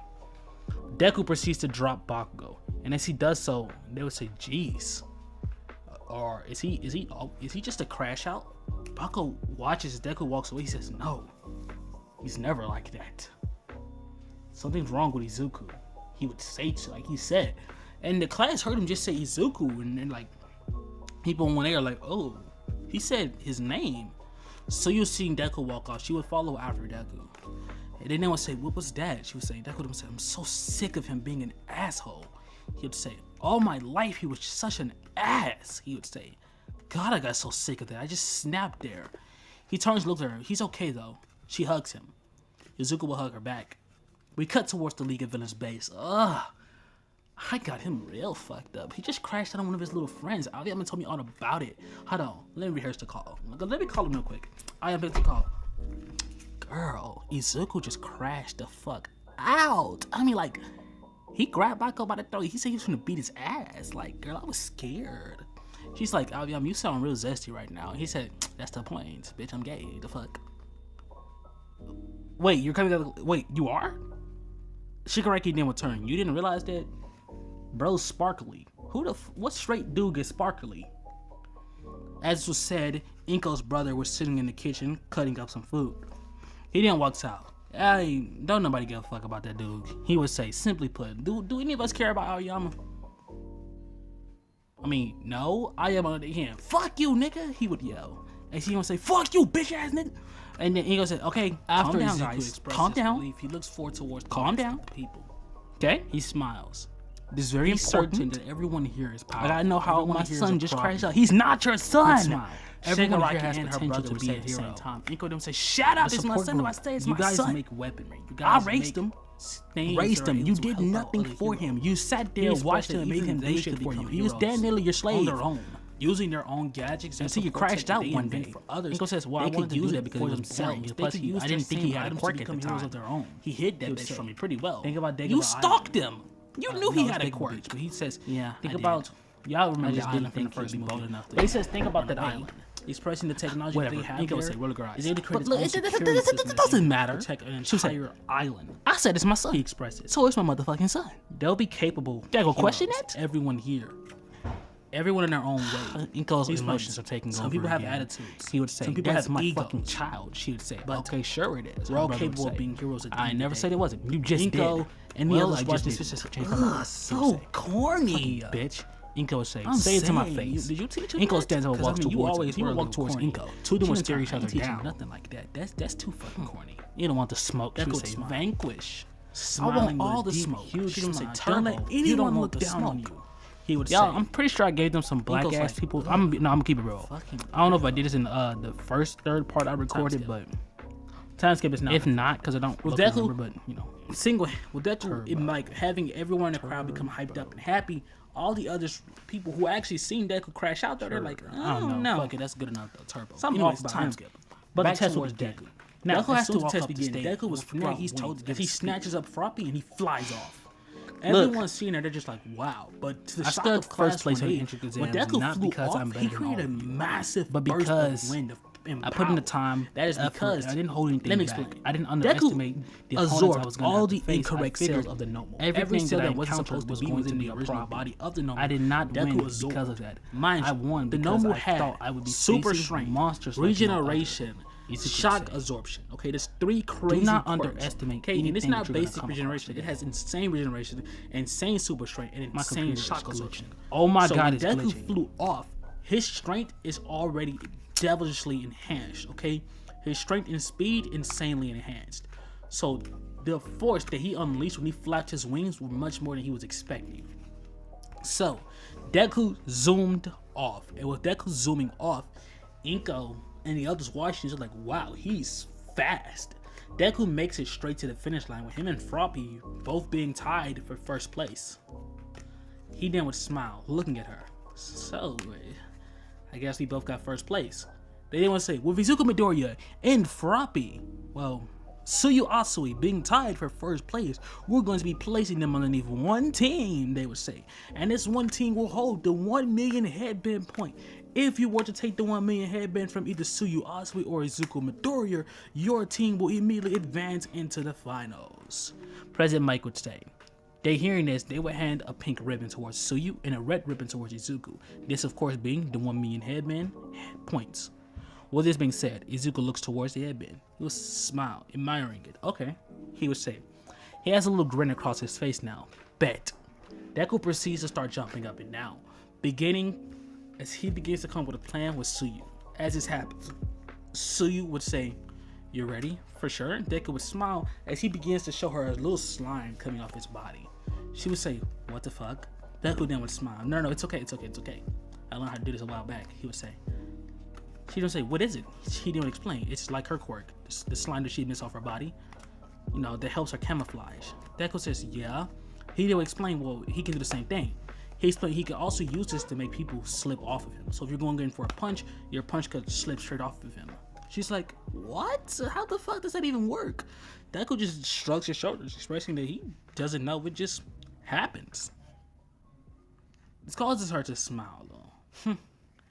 Fine, she would say. And we now time skip.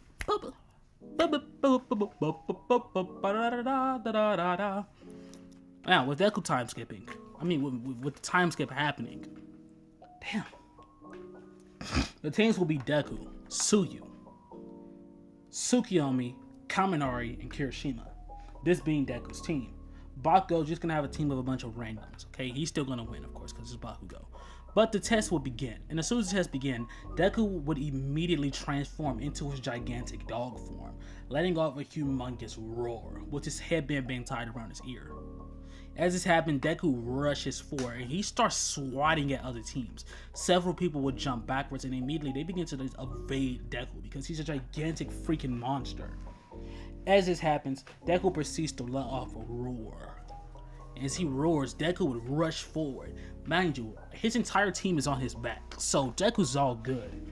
He then proceeds to transform as he would morph into his giant bird form. He flies upward into the air. As from there, Deku then proceeds to flap his wings, creating a massive burst of wind that throws all the other teams back and off their feet. As it happens, Tsukiyomi would send Dark Shadow down, as Dark Shadow would grab all of their headbands, swiping them up. Deku and his team then proceeds to just watch as Deku would morph back into his dog form, and this time around his dog form had wings, as he would land onto the ground, creating a massive shockwave. The dog form then would sprout massive claws as the form would change from being Izuku's natural green color to a dark black color. The dog then proceeds to straight up tell them, get off of his back. They're confused, he says, do it now. They got off of Izuku's back, as in Dark Shadow proceeds to cover the rest of Izuku's squad, as Deku proceeds to jump into the air and slam his paws back down onto the ground, creating a massive shockwave that knocks all the other teams back. As that proceeds to happen, Deku will morph back into his human form, but they realize his skin is dark.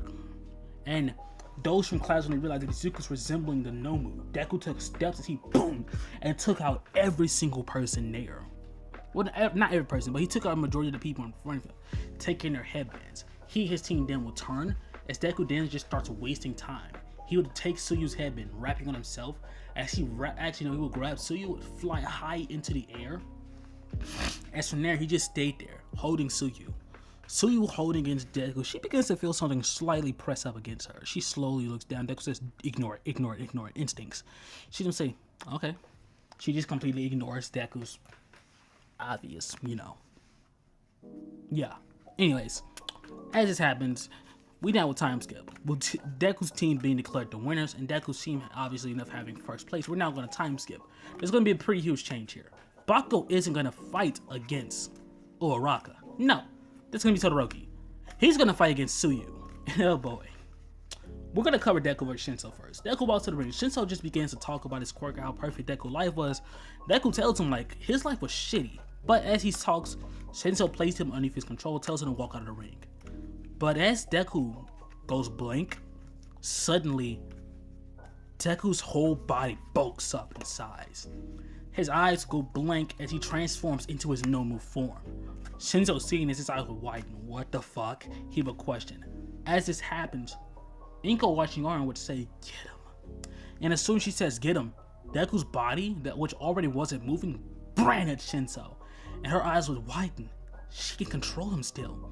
She looks towards Shigaraki. We can still control the boy when he uses the Nobu's powers. This causes Inko to smile devilishly. If that's the case, he'll have to expel those cells, they would say. The boy isn't aware of that quite yet. We can use this to our advantage. As this happens, Shigaraki would close his eyes as he proceeds to activate his link with the Nomu. Realizing that the link is still there, he would enter into Izuku's mindscape. Yes, here's how it's gonna work. It's gonna work similar to that of a Vestige world. The link in between Shigaraki and all of his Nomus work just like a Vestige world.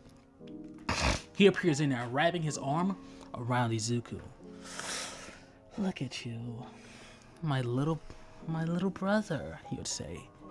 Kill him. Kill the purple-haired boy. Show no mercy. No, you can't kill him.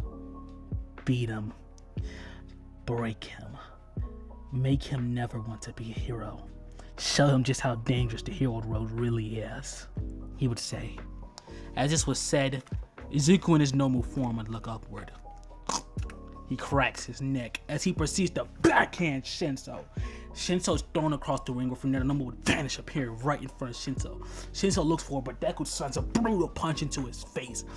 Everyone in the crowd watching this starts stunned as cracks were heard. The number proceeds to pick up Shinso. So he throws him into the air, jumping upward, and then proceeds to slam him back onto the ground. As this happens, Inomu starts walking forward. As it rushes forward, it proceeds to immediately headbutt into Shinso. It then starts kneeing Shinso repeatedly before going in. It bites Shinso's arm. Blood begins to pour as Inomu picks him up and throws him. The Nomu then say, good. The Nomu runs for it. He proceeds to punch Shinso over and over and over and over again to the stomach, shattering all of Shinso's ribs. The Nomu proceeds to grab him. It lifts him into the air, throws him upwards, as it then proceeds to swallow him down like a bug. Shinso hits the ring, unconscious. As that happens, the Nomu comes running forward before it freezes in his tracks. Suddenly, Izuku regains control. And when he sees this, he panics. Waking up, he immediately sees the brutal state Shinso's in. He doesn't know what just happened. He doesn't remember anything. Izuku looks around confused, realizing he's still in the ring, realizing Shinso's in a horrible state. He rushes forward towards him. Shinso, who's unconscious, isn't aware of anything, bro's just done for. Deku proceeds to immediately start healing Shinso, realizing that the damage done to him was crazy. He begins to heal him more and more. As it happened, several medics would rush inside, all having healing quirks. But as they rushed inside, All Might would jump down, along with several more pros. The look just says, have you lost your mind, kid? Deku would say, I didn't do anything. I don't remember anything. He would say, holding his hands up, swearing. All Might looks towards Izuku, realizing those cells. He proceeds to grab Izuku, immediately placing quirk counseling cuffs on him. He would tell him, it's okay. You're not in trouble. You're not in trouble. He would say, okay. You're not in any type of trouble. Trust me, kids. You're not in trouble. All Might would say. He looks towards all the pros. I got this. Get out of here. Now. All the other pros would walk away. And as they walked away, Deku proceeds to vanish. And they're stunned. He disappeared. All Might would immediately bring Deku into Nezu's office. Nezu. We didn't defeat the Nomu. I didn't defeat the Nomu. Izuku did. Izuku, how did you take down that creature? Deku looked forward. I absorbed it. Everything that was in that man's body that wasn't supposed to be there, I absorbed it. I took it all out. I took the cells into myself. Izuku, do you know how to expunge those cells? Izuku would shake his head no. He fights for control, often.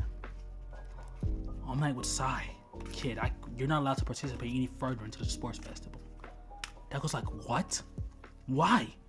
Look at what you did. Well, it wasn't even you, but those cells within your body, the League of Villains still can control it. They can still control that monster within you. It's either you learn how to fully control it, or you expunge it, you'd say. But they can still control that monster, which means that if you were to lose control again, they can still control you. Deku would say, well, what if I split the power? All Might looks at him intrigued. What do you mean if you split the power? Izuku explains, the power was in the Nomu. There's 3 specific powers that were given to me after I absorbed it. What if the only reason they're able to control it is because all of its power is together? All Might would say, if you think that'll work, then do it. He would say, yes. I believe that would work, theoretically, Izuku would say. But is Shinso okay? Is that kid okay? That's all I'm worried about right now. I don't care about the monster. I can suppress it as long as I'm conscious. As long as I'm conscious, I can suppress it. So when you sleep, what happens? Nothing. I'm still able to suppress it. How? Izuku would shrug his shoulders. Oh no. All Might would sigh. Shinso's in the hospital, kid. You managed to heal a great deal of the damage, but the kid is still unconscious. Several heroes are currently working on him. You healed almost everything, kid. You have one of the best healing powers I've ever seen, All Might would say. Echo would say, if he can expunge that power, he looks towards All Might. He's thinking that he could just give him the power. All Might would say no. The power of that beast was in his hands. If the League were to gain control over All Might, it'd be too dangerous. Izuku then would say that he wants to expunge it, but he said he doesn't know what will happen if he expunges it. Those cells could just take form into the beast all over again. All Might explains that he's certain he was powerful enough to take it down. Izuku explains true, but he didn't want All Might to kill the guy inside. Those cells could either just vanish or the beast could die. All Might would explain to Izuku that he has time. Izuku would say, "Thank you." As then we will wait. The matches will play out as they did in the original time. The difference is though, Bakugo now fights against Tsuyu. And Bakugo does Tsuyu in the most horrendous way possible. Bakugo beats Tsuyu within an inch of her life. Deku watches it. He says, "You stupid nerd! You first that little brat!" He just beats her and says, "Your little boyfriend can't help you." As Deku sees this, he begins to get angry. The Nomu side begins to take control. All Might and Nezu who are watching this realize this. All Might proceeds to immediately knock Izuku out. As this happens, Bakugo just holds Tsuyu up and he hits her with a ruthless explosion to her gut. Tsuyu coughs up as her tongue shoots out. Bakugo grabs her tongue and he proceeds to slang her all around by it. Bakugo then launches an explosion, grabs Tsuyu's face as he uses his other hand, mind you, they're mid-air, and he uses his hand pointing backwards towards the sky to send him exploding down to the ground. He then, once he slams her head into the pavement, launches an explosion off of her face, causing a great deal of burns to fuel onto Tsuyu's face. Bakugo laughs. He then proceeds to kick Tsuyu straight out of the ring. Bakugo is now declared the winner. Bakugo holds his hand up and the crowd begins to boo him, but Bakugo shows no sign of care. "I showed that brat," he would think. Now that frog bitch would know that that tongue could only be used on me and not on that fucking bastard. As he proceeds to walk off, we now time skip. Deku wakes up, and when he wakes up, All Might tells him Tsuyu's okay. She's okay. He explains to Izuku that he's going to be meditating. His intern is going to be with him. Izuku turns forward towards a pro hero looking there. "My name is Energon. Every day I have to suppress my nuclear energy," he would explain. "Every day I have to learn how to control said energy that flows through my body." He explains that he's one of the most powerful heroes on the planet. He's Egypt's #1 pro. He explains that his power gives him the ability to control energy, and the energy is almost an infinite source of energy throughout his body. He has to constantly suppress said energy because if said energy is released, he could destroy a continent, or if not the world. He explains. He begins to meditate with Izuku, and during this time period, Izuku trained with said hero. Learning, Izuku would allow the Nomu power to take control on several occasions as Energon fought off against it, and surprisingly enough, he absolutely dominates the Nomu. Izuku, day after day, time after time, during his internship, he trained with him. Okay, Ida still crashes out. Sting still goes after Ida, but sadly enough, due to Izuku training, he isn't able to come help him. Okay, so sadly enough, Ida does in fact die, and Sting does get away. Actually, I'm being a little dramatic. Ida gets his ass kicked, okay? Sting permanently injures him, giving him the same injury he gave his brother. He wants the Ingenium family to realize that none of them are capable of taking him down.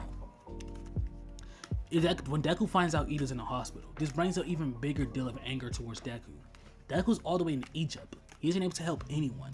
Focusing and meditating all of his time on suppressing the Nomu, Deku realizes that it's impossible. He explains that the Nomu cells are literally controlled by the League. So he decides that he's going to expel it. Training with Energon, he learned how to expel the Nomu cells on his very last day, and Deku completely expelled the beast within him, completely getting rid of the Nomu's power and influence over Deku. But after Deku did this, instead of him being conscious, instead of him remaining stable, he passed out. We're pushing events back a great deal of time, okay? Deku's internship and the entire internship arc, I'm gonna push it back 3 months, okay? So he, at this time period, is gonna have the Nomu cells within his body for a total of 4 straight months, okay? So Izuku was unconscious, and he woke up, and when he did, Izuku felt power, a power like no other coursing throughout his body. He realized that he can feel the Nomu cells, but he also realized something very important. They aren't the same. It's almost like a copy of said cells. We cut it over towards the League. Fuck, they would say. The cells are broken. They're no longer, I no longer have a connection to them. They would say, the kid expelled them. Inko would say, she rolls her eyes, no matter. I'll show that damn boy how it's done. As Inko would stand up. As he proceeds to walk off, Turbo would say, no, he's mine. Inko would say, are you gonna give him a little lesson, brother? She would smile. Yes, I am. He stands upward. Where's the boy? He's on the plane. Inko would say, I can smell it. Fine. Turbo will walk forward as he flies into the air. As soon as he does, Inko would give him the exact location, her tracker still being implanted in Izuku's neck. Bet. Turbo flies off, flying right in front of the plane mid-air. The plane suddenly will stop in its, well, not really stop. I'm pretty sure planes don't have brakes, but as the plane flies, Turbo lifts up his hand as he proceeds to wrap an energy around the plane. Suddenly, the plane wings begin to slightly break. As suddenly, the plane's engines or the flying thingamajiggies on the side of the wings will be crushed. Phew! The plane goes crashing down. He would grin as Turbo booms off at blinding speeds. Now to explain Turbo's quirk. I'm pretty sure I already gave him an energy quirk, but here's how his quirk is gonna work. Turbo has the ability to possess people, just like Inko can possess people, but Turbo also has flight, super speed, and he has the power to wrap this energy around people, places, and things. Okay? Said energy will take the forms of barriers, where Turbo is able to create barriers that he can manipulate any way he sees fit. So Turbo would land. With Turbo literally reaching the ground, he stands upward. Izuku! As suddenly, everyone on the plane was seen wrapped up in, well, feathers. They're literally wrapped in feathers, all hitting the ground perfectly as a humongous bird exploded out of the plane, with everyone holding onto its feathers. All the people then were placed down safely, where there Izuku would tell them to run. Everyone on the plane, well, who was on the plane, took off running. Luggage and all, they left that shit behind. Deku then would look forward. Who are you? My name is Turbo, and it's so good to finally meet you. Man, I missed your first birthday. I missed first 16 years of your life. Nice to meet you, nephew.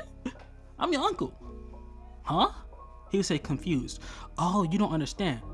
Nice to meet you, nephew. I'm your uncle. What's up, nephew? I've been planning. I mean, I've been waiting to meet you, nephew, man. I couldn't wait to meet you, son. Man, look. After I beat your ass, you come to the cookout. Man, I can barbecue like a motherfucker. Just want to let you know, man. Barbecue skills elite. Shut the fuck up. Izuku rushes forward. He immediately goes in for a punch. Bruh.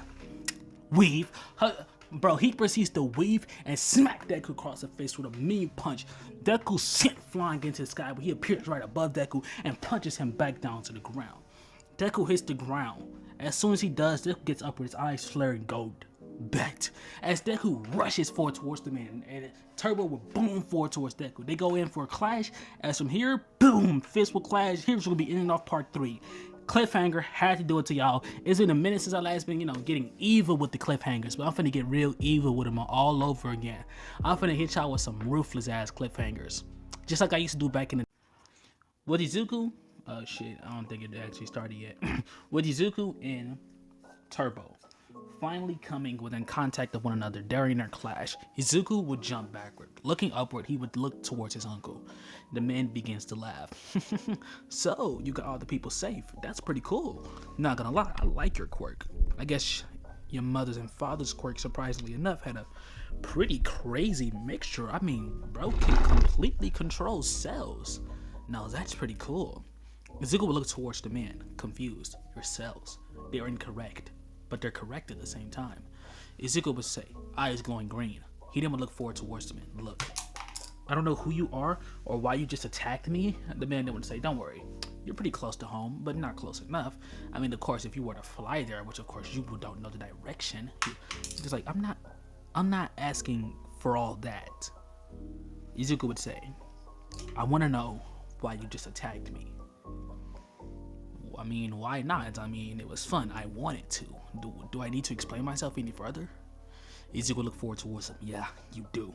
Izuku would look forward as immediately nature vines would shoot out of the ground and wrap around him. But I'm gonna be real, child. I forgot his actual name. I think it was Turbo or some shit. But Turbo will glow blue as the vines around him begins to expand as they begin to break. Turbo then would launch forward towards Izuku. He launches forward as suddenly wrapping around his knee would be spikes. Energy spikes will form out of his knees. He knees Izuku directly in the face. Izuku is sent flying with his face being cut brutally. Izuku will hold his face in pain as he begins to regenerate. Izuku would look forward. He would growl as he begins to grow fangs. Izuku would launch forward towards the man. As immediately Izuku goes in, and the man will grow fangs of his own. Immediately the two of them begin to clash. Izuku's confused as to how the man just did that, but as he looks forward, he realizes those aren't actual fangs. Izuku would jump back and realize that the man is using some sort of energy. He would look towards Izuku and laugh. You're strong. I mean, dude, you're just as strong as a Nomu. I mean, of course, you're not as strong as me, of course, but I mean, you're pretty decent. You're pretty tough. I mean, I'd say if I fought you at like 30%, yeah, I'd kick your ass. Izuku would look forward. Are you sure about that? As Izuku's eyes begin to flare red, immediately Izuku begins to bulk up. And as he bulks up, the man would notice the wings forming on Izuku's back. But this time around, they aren't hawk wings. They aren't eagle wings. No, they're humongous bat wings. Izuku bulks up. He grows teeth as sharp as days, eyes flaring with a red hue to them. Izuku down to laugh. Let me show you what I really got. Izuku disappears, and as soon as he does, he appears behind Hasashi, goes in for a slash. Hasashi turns and jumps back, but to his surprise, Izuku vanishes again, appearing right beside him and smacking him across the face with a ruthless punch, before Izuku then zoomed forward yet again. Wrapping vines around Hasashi mid-air, he then would string him to the ground, with Izuku then flying downward, landing before Hasashi hits the ground. He then rocks him with a mean punch to the face. Hasashi would stumble back, thinking, wow, Inko was right, like, bro's a problem. He would stand up. Okay, you are strong. You are stupid strong. I like this. You may actually be a challenge to me. The man will glow as he rushes forward towards Izuku and goes in for a punch. Izuku will charge towards him as well. Immediately, the two of them will clash again, with both of their fists breaking upon contact. Izuku would screech in pain, as then he would regenerate from that pain. Hasashi, on the other hand, he doesn't regenerate. He would just look onward. Ah, a few broken bones. No matter. He begins to wrap a barrier around said arm. I can handle it. He then would rush forward towards Izuku. You're probably wondering how Sasashi's power is working. You know how Atom you can basically turn any atom into her energy constructs, or however the fuck her powers work. Yeah, he's able to do the same exact thing. Okay, so he's able to use his barriers and are able to turn into whatever it is he wants them to be. So he charges forward. That's how he's able to create claws. That's how he's able to create barriers. That's how he's able to like expand the barriers off him. And that's how he's able to wrap the barriers around other things and control what his barrier does or where they go. So with that being said, he just simply made a barrier to cast on his arm and made barriers inside to hold his bones together. Basically, he forcibly fixed his arm. So he would charge forward towards Izuku, and immediately Izuku would charge forward towards him yet again, but Izuku would immediately headbutt Hasashi. Hasashi stumbles back confused. How did Izuku just do that? But he looks forward, he would see Izuku is now black. His skin color, pitch dark black, yellow lines flowing through him, the same giant bat wings on his back as before, but his eyes have shift colors, his skin has shift colors, and now there are glowing green lines across his body. Izuku begins to laugh. Hasashi then begins to, well, I don't know why I keep saying Hasashi, but Turbo then would look forward as he sees Izuku's skull morphing into that of what appears to be a bear's skull. Izuku then would roar, and as he roared, he charges forward and begins to maul him. As he does, he begins to literally extract the cells from the man's body that he believes aren't meant to be there. So in a way, since the cells look like they're meant to be and aren't meant to be, Izuku's just extracting what he thinks is perfect. So he extracts half of the cells. And unknowingly, he didn't do anything, but he did extract the cells and he expunged them immediately. And in doing so, he left the man lying there. Izuku then would turn, not knowing if he was successful or not. He would wrap the man up in quirk counseling gloves. Chains. Wrapping him in quirk counseling chains, Izuku then would look forward. He would see all the people still around. Izuku then would morph back into his regular form. He then would say, everyone who is flying to Blank City, come with me.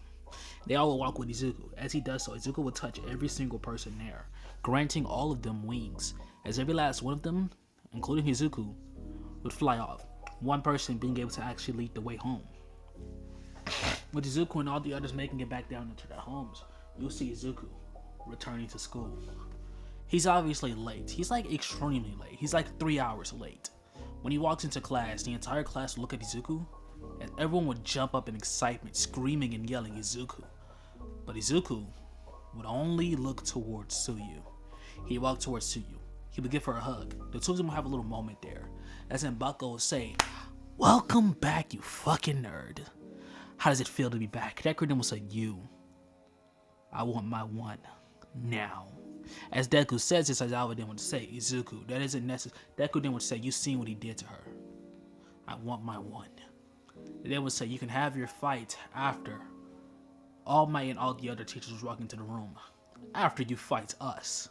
Deku would look forward. "Huh? Bro, I just got done fighting some random dude who blew up our plane." All Might then would say, "Recovery Girl's in her office. Go to Recovery Girl and return. We want our ones." Deku's like, "Why are we fighting though?" They then would explain. Izuku in particular, especially will have to fight against his teachers since he couldn't get that much time in the sports festival. Izuku would sigh, remembering all that happened. Remember how ruthlessly and how horribly he beat Shinso. He then would wonder, is there any way to make it up to that guy? Like, anyway. But he would go to Recovery Girl, returning to class, realizing that him and Bakugo are gonna have to team together to fight All Might. And Deku would look towards Bakugo, and Bakugo would look towards Deku, both of them showing great disdain for one another. Deku would think to himself, he says anything, I'm kicking his ass. And Bakugo would think, that damn nerd should know his place by now. But of course, Deku doesn't know his place because he doesn't have a place. Deku, he's not a bitch. That's like the simplest way I'm gonna put this. So they will walk inside, and as they walk inside to the city, realize they have enough time to formulate a plan. Deku will look forward. "Look, I can handle him, okay? I can hold him off. You need to prepare your strongest explosion you can muster. It should be enough to at least startle All Might. I have the powers of that same noble from the USJ," Deku would say. "That same beast that was said to be able to fight on par with All Might." Bakugo then would say, "You think I'm supposed to just believe you're strong enough to handle All Might?" Deku says, "No, because I'm not strong enough to handle him. I'm strong enough to hold him off, something that you for a fact cannot do. So how about you stop trying to be this cool and tough guy and fucking help?" As Deku says this, Bakugo would say, "I don't know who you think you're talking to, but let me make myself clear." Deku then would say, "Please, wait until we're finished, because what I'm gonna do to you, not even God could help you with." Deku and Bakugo would stare each other down, as then they would hear, "Pathetic heroes." All Might appears and hits Bakugo with a ruthless punch to the gut. Bakugo sent flying. Deku freezes as All Might proceeds to hit him with a mean backhand, and Deku is sent flying through several buildings. All Might then would say, "Pathetic." But as he says this, Deku appears right beside him. Y'all ever like, oh shit. Y'all ever swallow your spit on accident like super fast? Yeah, that just happened to me. But yeah, Deku appears in front of him and just proceeds to hit him with a ruthless punch to the face, and the shockwave goes off, but All Might didn't budge. He looks towards Deku and smiles. "You're strong, Izuku, but you're still holding back," as he proceeds to hit Deku with an uppercut that uppercuts his entire body. Deku's launched into the air, but to the surprise of All Might, Deku doesn't seem to cough up blood. He doesn't seem to be hurting him, and as this happens, All Might will wonder why. He then will look forward as Deku's skin begins to turn to the same color of the Nomu. Deku then will start laughing. Ooh, I can tap into these powers at will, but I can't always have them active, Deku would say as he looks forward. Right now, he would say, jumping up and down, I got about a few minutes at least where I can use this power and handle your ass. As Deku says this, he would zoom forward, forming wings on his back that launches himself even faster. Deku then goes forward for a punch, which All Might would dodge. Deku then goes in for another punch. All Might would dodge. Deku then goes in for a right hook, left hook, spin kick. All Might would weave, jump, back, uppercut. He ends up hitting Deku with a mean uppercut straight to the dome. Okay? I think the dome is top of your head. I don't know. He ends up rocking Deku with an uppercut and then booming him right in the gut. Deku is real and lying. Last night while I was recording that a little bit, I had the hiccups, so there are certain parts where like it sounded pretty bad. My bad on that. But back where we left off, Deku ends up jumping backward after taking a mean hit from All Might. Deku will look forward. He looks towards me before saying, "Look, I honestly don't care about all this. I just want to kick Bakugo's ass." As he says this, he would say, "So, we're gonna have to wrap this up." Deku bulks up to his full capacity, transforming into his completely bestial form. When I say bestial form, let me explain. Deku takes the capabilities of every cell that he's able to copy and able to transform into, and he molds them all into one singular cell. That means combining all of the Nomu's cells, combining all of his cells, combining all of the powers that he has now gained, all the power that he's gained into one singular cell. That singular cell will split out all across his body, transforming Izuku into one singular form. This form Izuku calls Critical Over. In this form, every power that Izuku has displayed is on 10. Deku doesn't hesitate. Deku dooms forward, and as soon as he dooms forward, he immediately appears right before All Might and hits him with a ruthless punch to the gut. All Might is sent flying. Deku then zooms forward as he appears right above All Might and hits him with a kick straight to the dome. All Might's face is then slammed into the ground. Deku then walked forward. Pathetic. As he slowly walks forward, he gets up and throws a punch. Deku would duck and immediately punch All Might across the face. He then would punch him again, and again, and again. As All Might is stumbling back, Deku ends up jumping backwards, as Deku then would wave his hand across the air. As he does so, a massive wave of energy would flow out, shocking All Might at what Izuku just did. He then would question, "How did you do that?" Deku then would say he basically killed the cells at a rapid rate, creating, well, a nuclear reaction. All Might hearing this, he's like, "What? That doesn't make any sense." Deku then would say, "It doesn't, but it just happens. I mean, it works. I mean, he's seen Energon do it, so he started doing it." That's bullshit, All Might would say, as he jumps backwards. Deku then would say, "Get back in character. What are you doing?" I'm like, "Pathetic hero. You're weak. Show me a real challenge." As somebody bruises forward and immediately him and Deku would clash, creating a massive shockwave. Deku would jump backwards. As him and All Might begins to both jump up and down, with Deku rocking forward, he begins to punch All Might across the face repeatedly.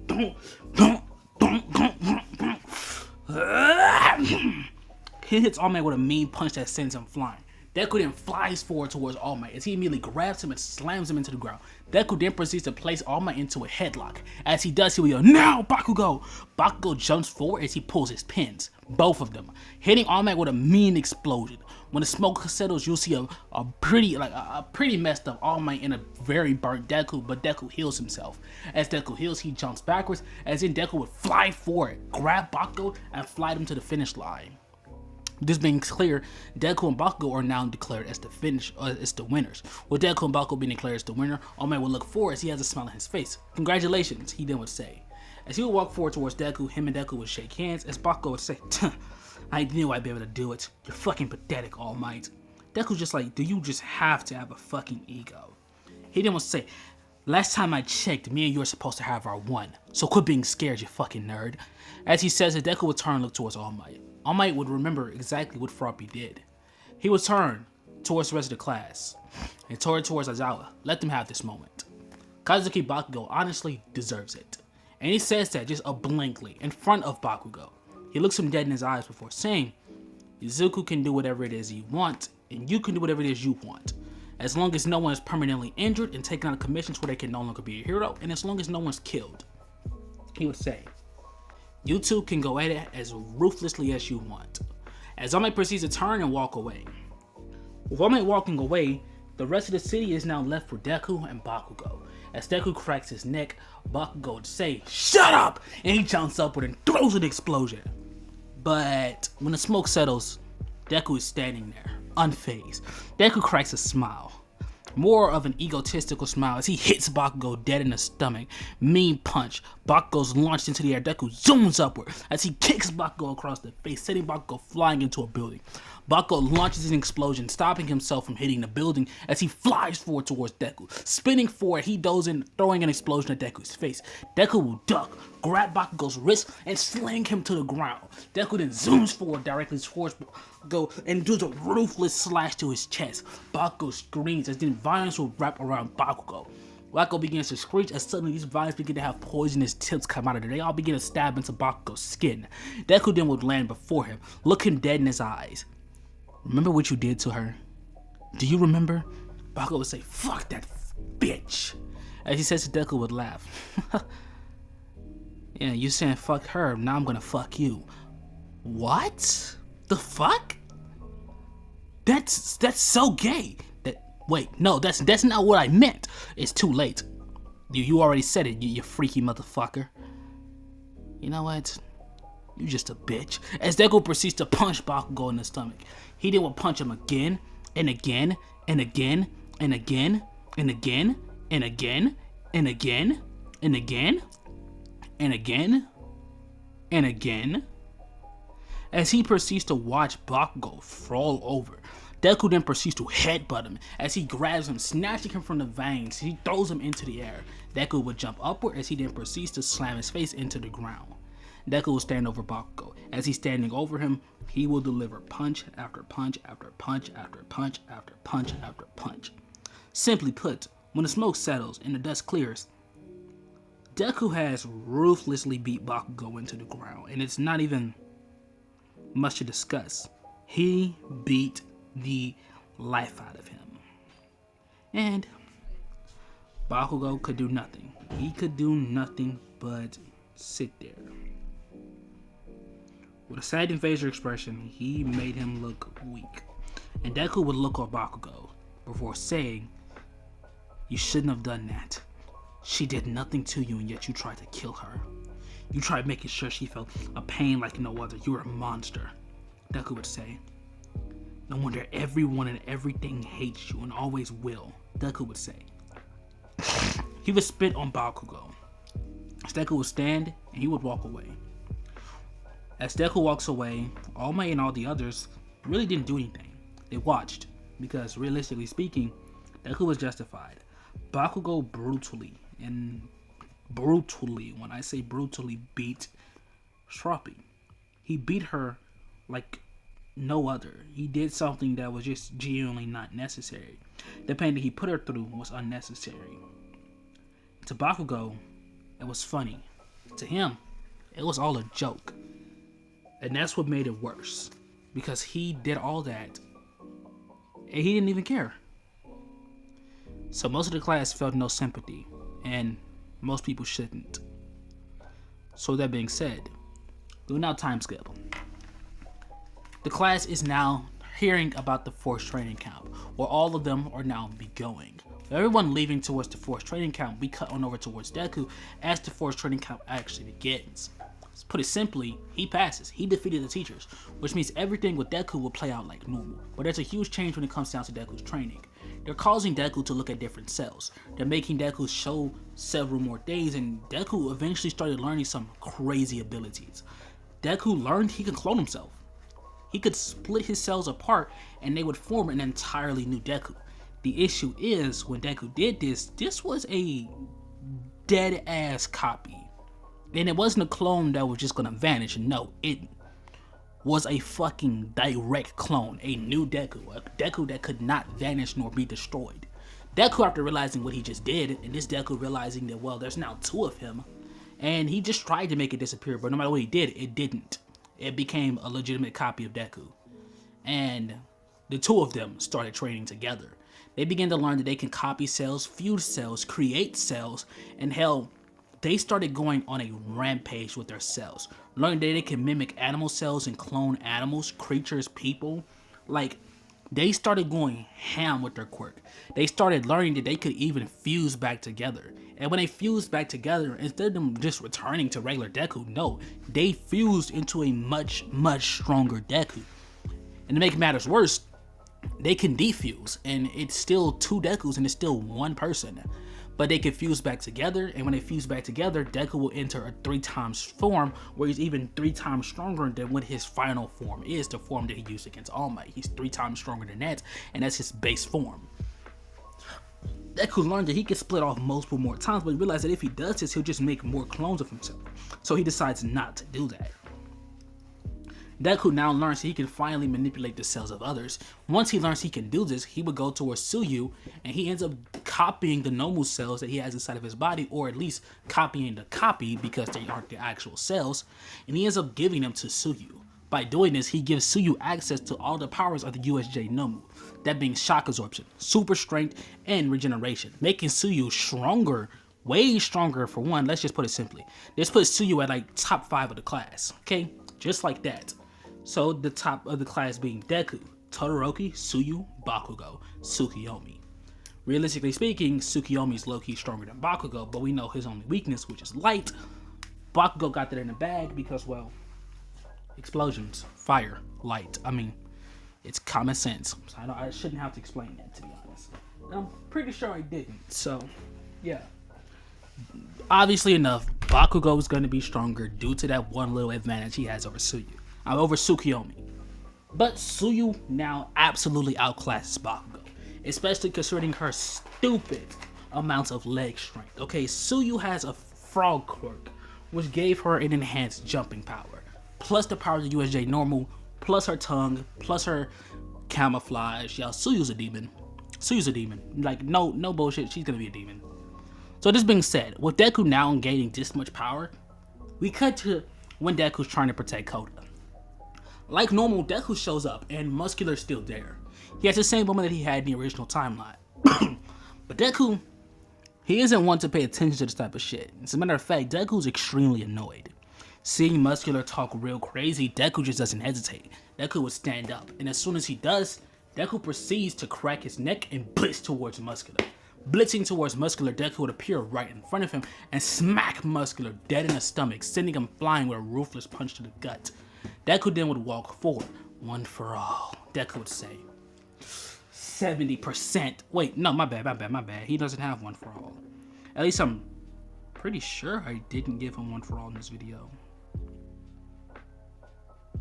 Nah, I don't think I did. So Deku just walks forward, and as he walks forward, he would explode forth with power.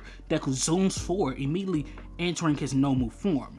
Deku cocks back his fist, and with one foul swoop, he takes him down, unleashing a brutal punch that sends Muscular flying straight off of the mountainside that they're on.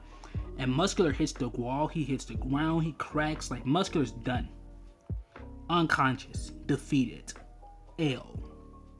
He just took a fat ass L. And Muscular could do nothing because Deku just absolutely embarrassed him. Muscular's through. Muscular been defeated by Deku. Deku then looks forward with a smile. He turns towards Koda as he picks Koda up. Realizing that Koda low-key is going to be in danger, he decides he's going to be nice. He gives Koda regeneration, the Nomu's quirk. But he doesn't tell Koda. He gives him the quirk and Deku would go on. With Deku going onward, he would leave Koda there with his auntie, and Deku would go on to protect the other students. As Deku goes on to protect the other students, everything from here would play out like normal. Bakugo still ends up getting kidnapped. All Might still ends up defeating All for One. And well, he still tells whoever it is who has One for All, which I'm going to give to Muriel, that they're next. Deku hearing this, he would think. He doesn't understand it, he doesn't know for real. But he knows one thing that's for certain. All Might's through. He can feel it. All Might's done. He looks towards All Might, and as he looks towards him, he sees dying cells. Deku would wonder, why are All Might's cells dying? Deku immediately assumes that this must mean that All Might's dying. He would rush forward towards All Might, as many pro heroes try stopping Deku from getting close to All Might, but Deku completely ignores them. He blindsides some of them actually. Headbutting them and throwing them out of his way, Deku would rush forward. As he lays his hand upon All Might, Deku's eyes would flare up.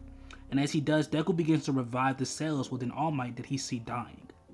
Little does Deku know, he's refilling All Might's embers. Deku, after healing All Might's eyes would glow as he proceeds to bulk back up. And as soon as he does, All Might will look at his hands confused. He feels power. He feels One for All course throughout his veins. He would look towards Izuku confused, asking, what did he do? Deku explained that he's seen All Might's cells dying, so he healed him. All Might then would think he restored One for All. That's insane. We now time skip. Deku and Class 1A were all sitting there talking to each other, As everyone in class, when they were talking, they ended up meeting, of course, Mirio and the rest of the big three. With class when they meeting the big three will have the same exact conversation with the class that they did in the original timeline. With the conversation playing out like normal, Deku ends up realizing that like these guys are the top of UA and like they're no joke. Realizing that he's dealing with some of the most powerful students in the school, Deku locks in. He gets serious, and he gets serious fast. As soon as Deku gets serious, he will tell them that like, yo, he's not gonna play around here. Like, he gets into a fighting stance. His fighting stance is shown, and Deku's shown that he's ready to fight. Mirio, seeing this, he would smile, expressing that Deku looks like he's gonna be the fun one. Mirio cracks his neck, and as soon as he does, Deku will crack his. The two of them will stare each other down for a minute before Deku would smile. This is gonna be fun, Deku would say. As immediately, Mirio and Deku would run forward towards each other. As soon as he does, Deku would immediately clash with Mirio as shockwaves go off. Mirio then would punch Deku in the stomach. Deku ends up jumping backwards. And to the surprise of Mirio, Deku doesn't seem to be taken down from that punch. Instead, Deku looks a lot more confident. Him and Deku would rush forward towards each other. They begin to battle it out. Clash after clash, punch after punch. Deku does not seem to be falling back. As a matter of fact, each punch, it almost seems like Deku's getting stronger from them. Deku begins to throw hit after hit after hit. And Mirio would do the same. Hit after hit after hit. Mirio begins to realize that no matter how many hits he throws, Deku's not falling down. Deku's not being defeated. And Mirio begins to have fun. Both him and Deku. They begin to battle far more seriously. And as they're battling, as they're throwing punches, they're clashing everywhere. That is until Deku throws a punch and he phases through Mirio. Deku looks confused. And rightfully so. As Deku looks confused, it's too late. Mirio proceeds to jump up out of the ground as he grabs a hold of Deku and proceeds to hit him with a mean power driver to the ground. As Deku hits the ground, Deku would think, what the fuck was that? He then would explain, my quirk, it gives me the ability to phase. He explains his quirk is called permeation. Deku then would ask him, where does his strength come from? He explains it's a side effect of his quirk. But as he explains this, Deku would look towards him, eyes glowing. Bullshit, Deku would say. As he would say, huh? Deku then would say, that's bullshit. You said the strength is a side effect of your quirk, that's a lie. Deku would say, that isn't a side effect of your quirk. He then would say, it's a side effect of the other quirk. As Deku says this, the class would look at him confused, like half of them didn't even get their one in yet, and Deku's sitting here talking about the guy has another quirk. Other quirk? The class would say confused. Deku then would say, yeah, he has two quirks. One of them's very similar to... As he says this, Mirio will zoom forward. Nah, he's just kidding, guys. As he proceeds to punch Deku back, Deku would look at him confused. I'm not kidding. Mirio then begins to give Deku like eyes of shut the fuck up type of eyes. And Deku's like, okay, why will I shut up if you have a quirk that isn't yours? And Mirio's like, bro, stop talking. Deku's like, no, you have a quirk that you shouldn't have. Why would I shut up? I mean, you're not supposed to have that quirk. That doesn't make any sense that you have another quirk. Mirio's like, oh my god, this kid is fucking dense. He's like, Deku, Izuku Midoriya, shut up. Deku's like, oh, why should I shut up? Mirio's like, classified information. Deku's like, yeah, I'm not gonna shut up until I get an explanation. As Deku says this, Mirio ends up zooming forward and punching Deku. But Deku doesn't get knocked out. Deku's like, wow, you're trying to silence me? Mirio's like, bro, just please trust me. Deku's like, okay, I'm gonna shut up. Wait, for real? No. Explain to me where the other quirk comes from and then I'll shut up. Mirio's like, I can't do that. That's classified information. Then I will publicly expose that classified information to the rest of the class. He's like, bro, if you do that, that's like a 90% chance you're getting expelled. Okay, y'all ain't gonna fake. I'm dragging this scene on. Time skip. This being said, time skip is now done. Deku would see walking patrolling with Mirio. As he's patrolling with Mirio, he ends up seeing Eri and Overhaul having that same moment. As they do, Deku proceeds to jump forward and say, "Are you in any danger?" As she would say, "No." Deku notices her body language, notices the way she's talking. He would think to himself, "Bullshit." He looks forward as Eri is told to go with Overhaul. Deku ends up watching as she would go into the alleyway. Deku ends up following. With Deku following, he would stare him down. "Look, I'm no idiot," Deku would say, looking forward towards Overhaul. "What are you doing to that little girl?" Overhaul then would say, "Mind your business, kid." Deku then would say, "I'm sorry, but protecting any innocent is my business," Deku would say. "So, guess what I'm doing right now? I'm minding whatever the hell I consider to be my business." Overhaul then would say, "Some people just don't learn." As he proceeds to slowly remove his glove, a portal would open. No. Calm yourself, Shiozaki. He isn't worth it quite yet. He's not powerful enough. You'd kill him in one blow. Overhaul would look forward. He then would say, "Welcome back, blood." She would say, "Good to be back." She would smile. Izuku would say, "You bitch." He would rush forward towards her, and as soon as he does, he goes in for a punch. Inko would duck. As she ducks, she proceeds to grab Izuku by the hand, as she proceeds to throw him to the side. She would laugh before saying, "You beat my brother. But defeating me won't be as easy, kid. You have to learn that by now." Deku starts laughing. "Yeah, I did." As he says this, Deku proceeds to clone himself several times, creating several Dekus. Deku then would think, "This is very risky. I'll have to deal with all these clones later." He would look forward, but more importantly, "It's taking you out," Deku would say. He looks towards Inko. Inko starts laughing. "You really think you stand a chance? I like it. It's kind of cute," she would say. "But, kid, I'm gonna rip you to shreds if you don't get the hell out of the way." Deku then would say, "I'm not in the way. You are." As he says this, Inko begins to sigh. Fucking idiot. She then would say, "Shiozaki, I don't have time for this. Kill the boy." Overhaul rushes forward towards Deku, going in for a touch. And as soon as he gets close to Deku, Deku eyes would flare up as he proceeds to lift up his hand, and vines wraps all around Overhaul. Deku then would zoom forward and knee him directly in the face. Deku then would grab his face, slam it into the ground over and over and over again before kicking Overhaul. Overhaul stumbles back. Eri would flinch. Inko say, "Okay, I'm sick of this." She would rush forward, and immediately the air around Deku would charge towards him. As this happens, Deku proceeds to wrap vines around his entire body. The vines begin to get sliced by the air as Deku proceeds to kick Inko directly in the gut. Mirio sees as he activates one fall and zooms forward towards Overhaul. He rocks him across the face. As this happens, Deku and Mirio both would blitz forward towards Inko. Inko would use the air around her, causing herself to fly, as she would dodge a punch from Izuku, then dodge a kick from Mirio. Inko then proceeds to control the blood within their body, causing both of them to freeze in their tracks.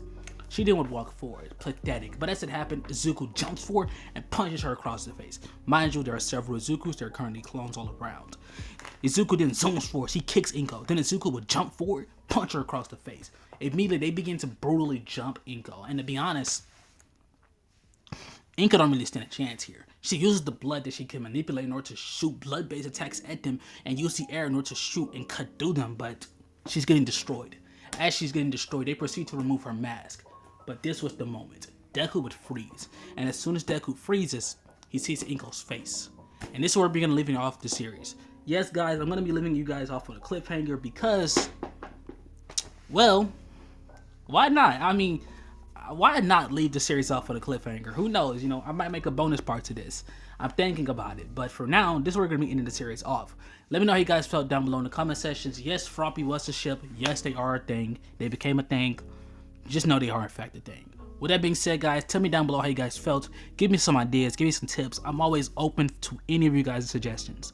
With that being said, though, I'm out.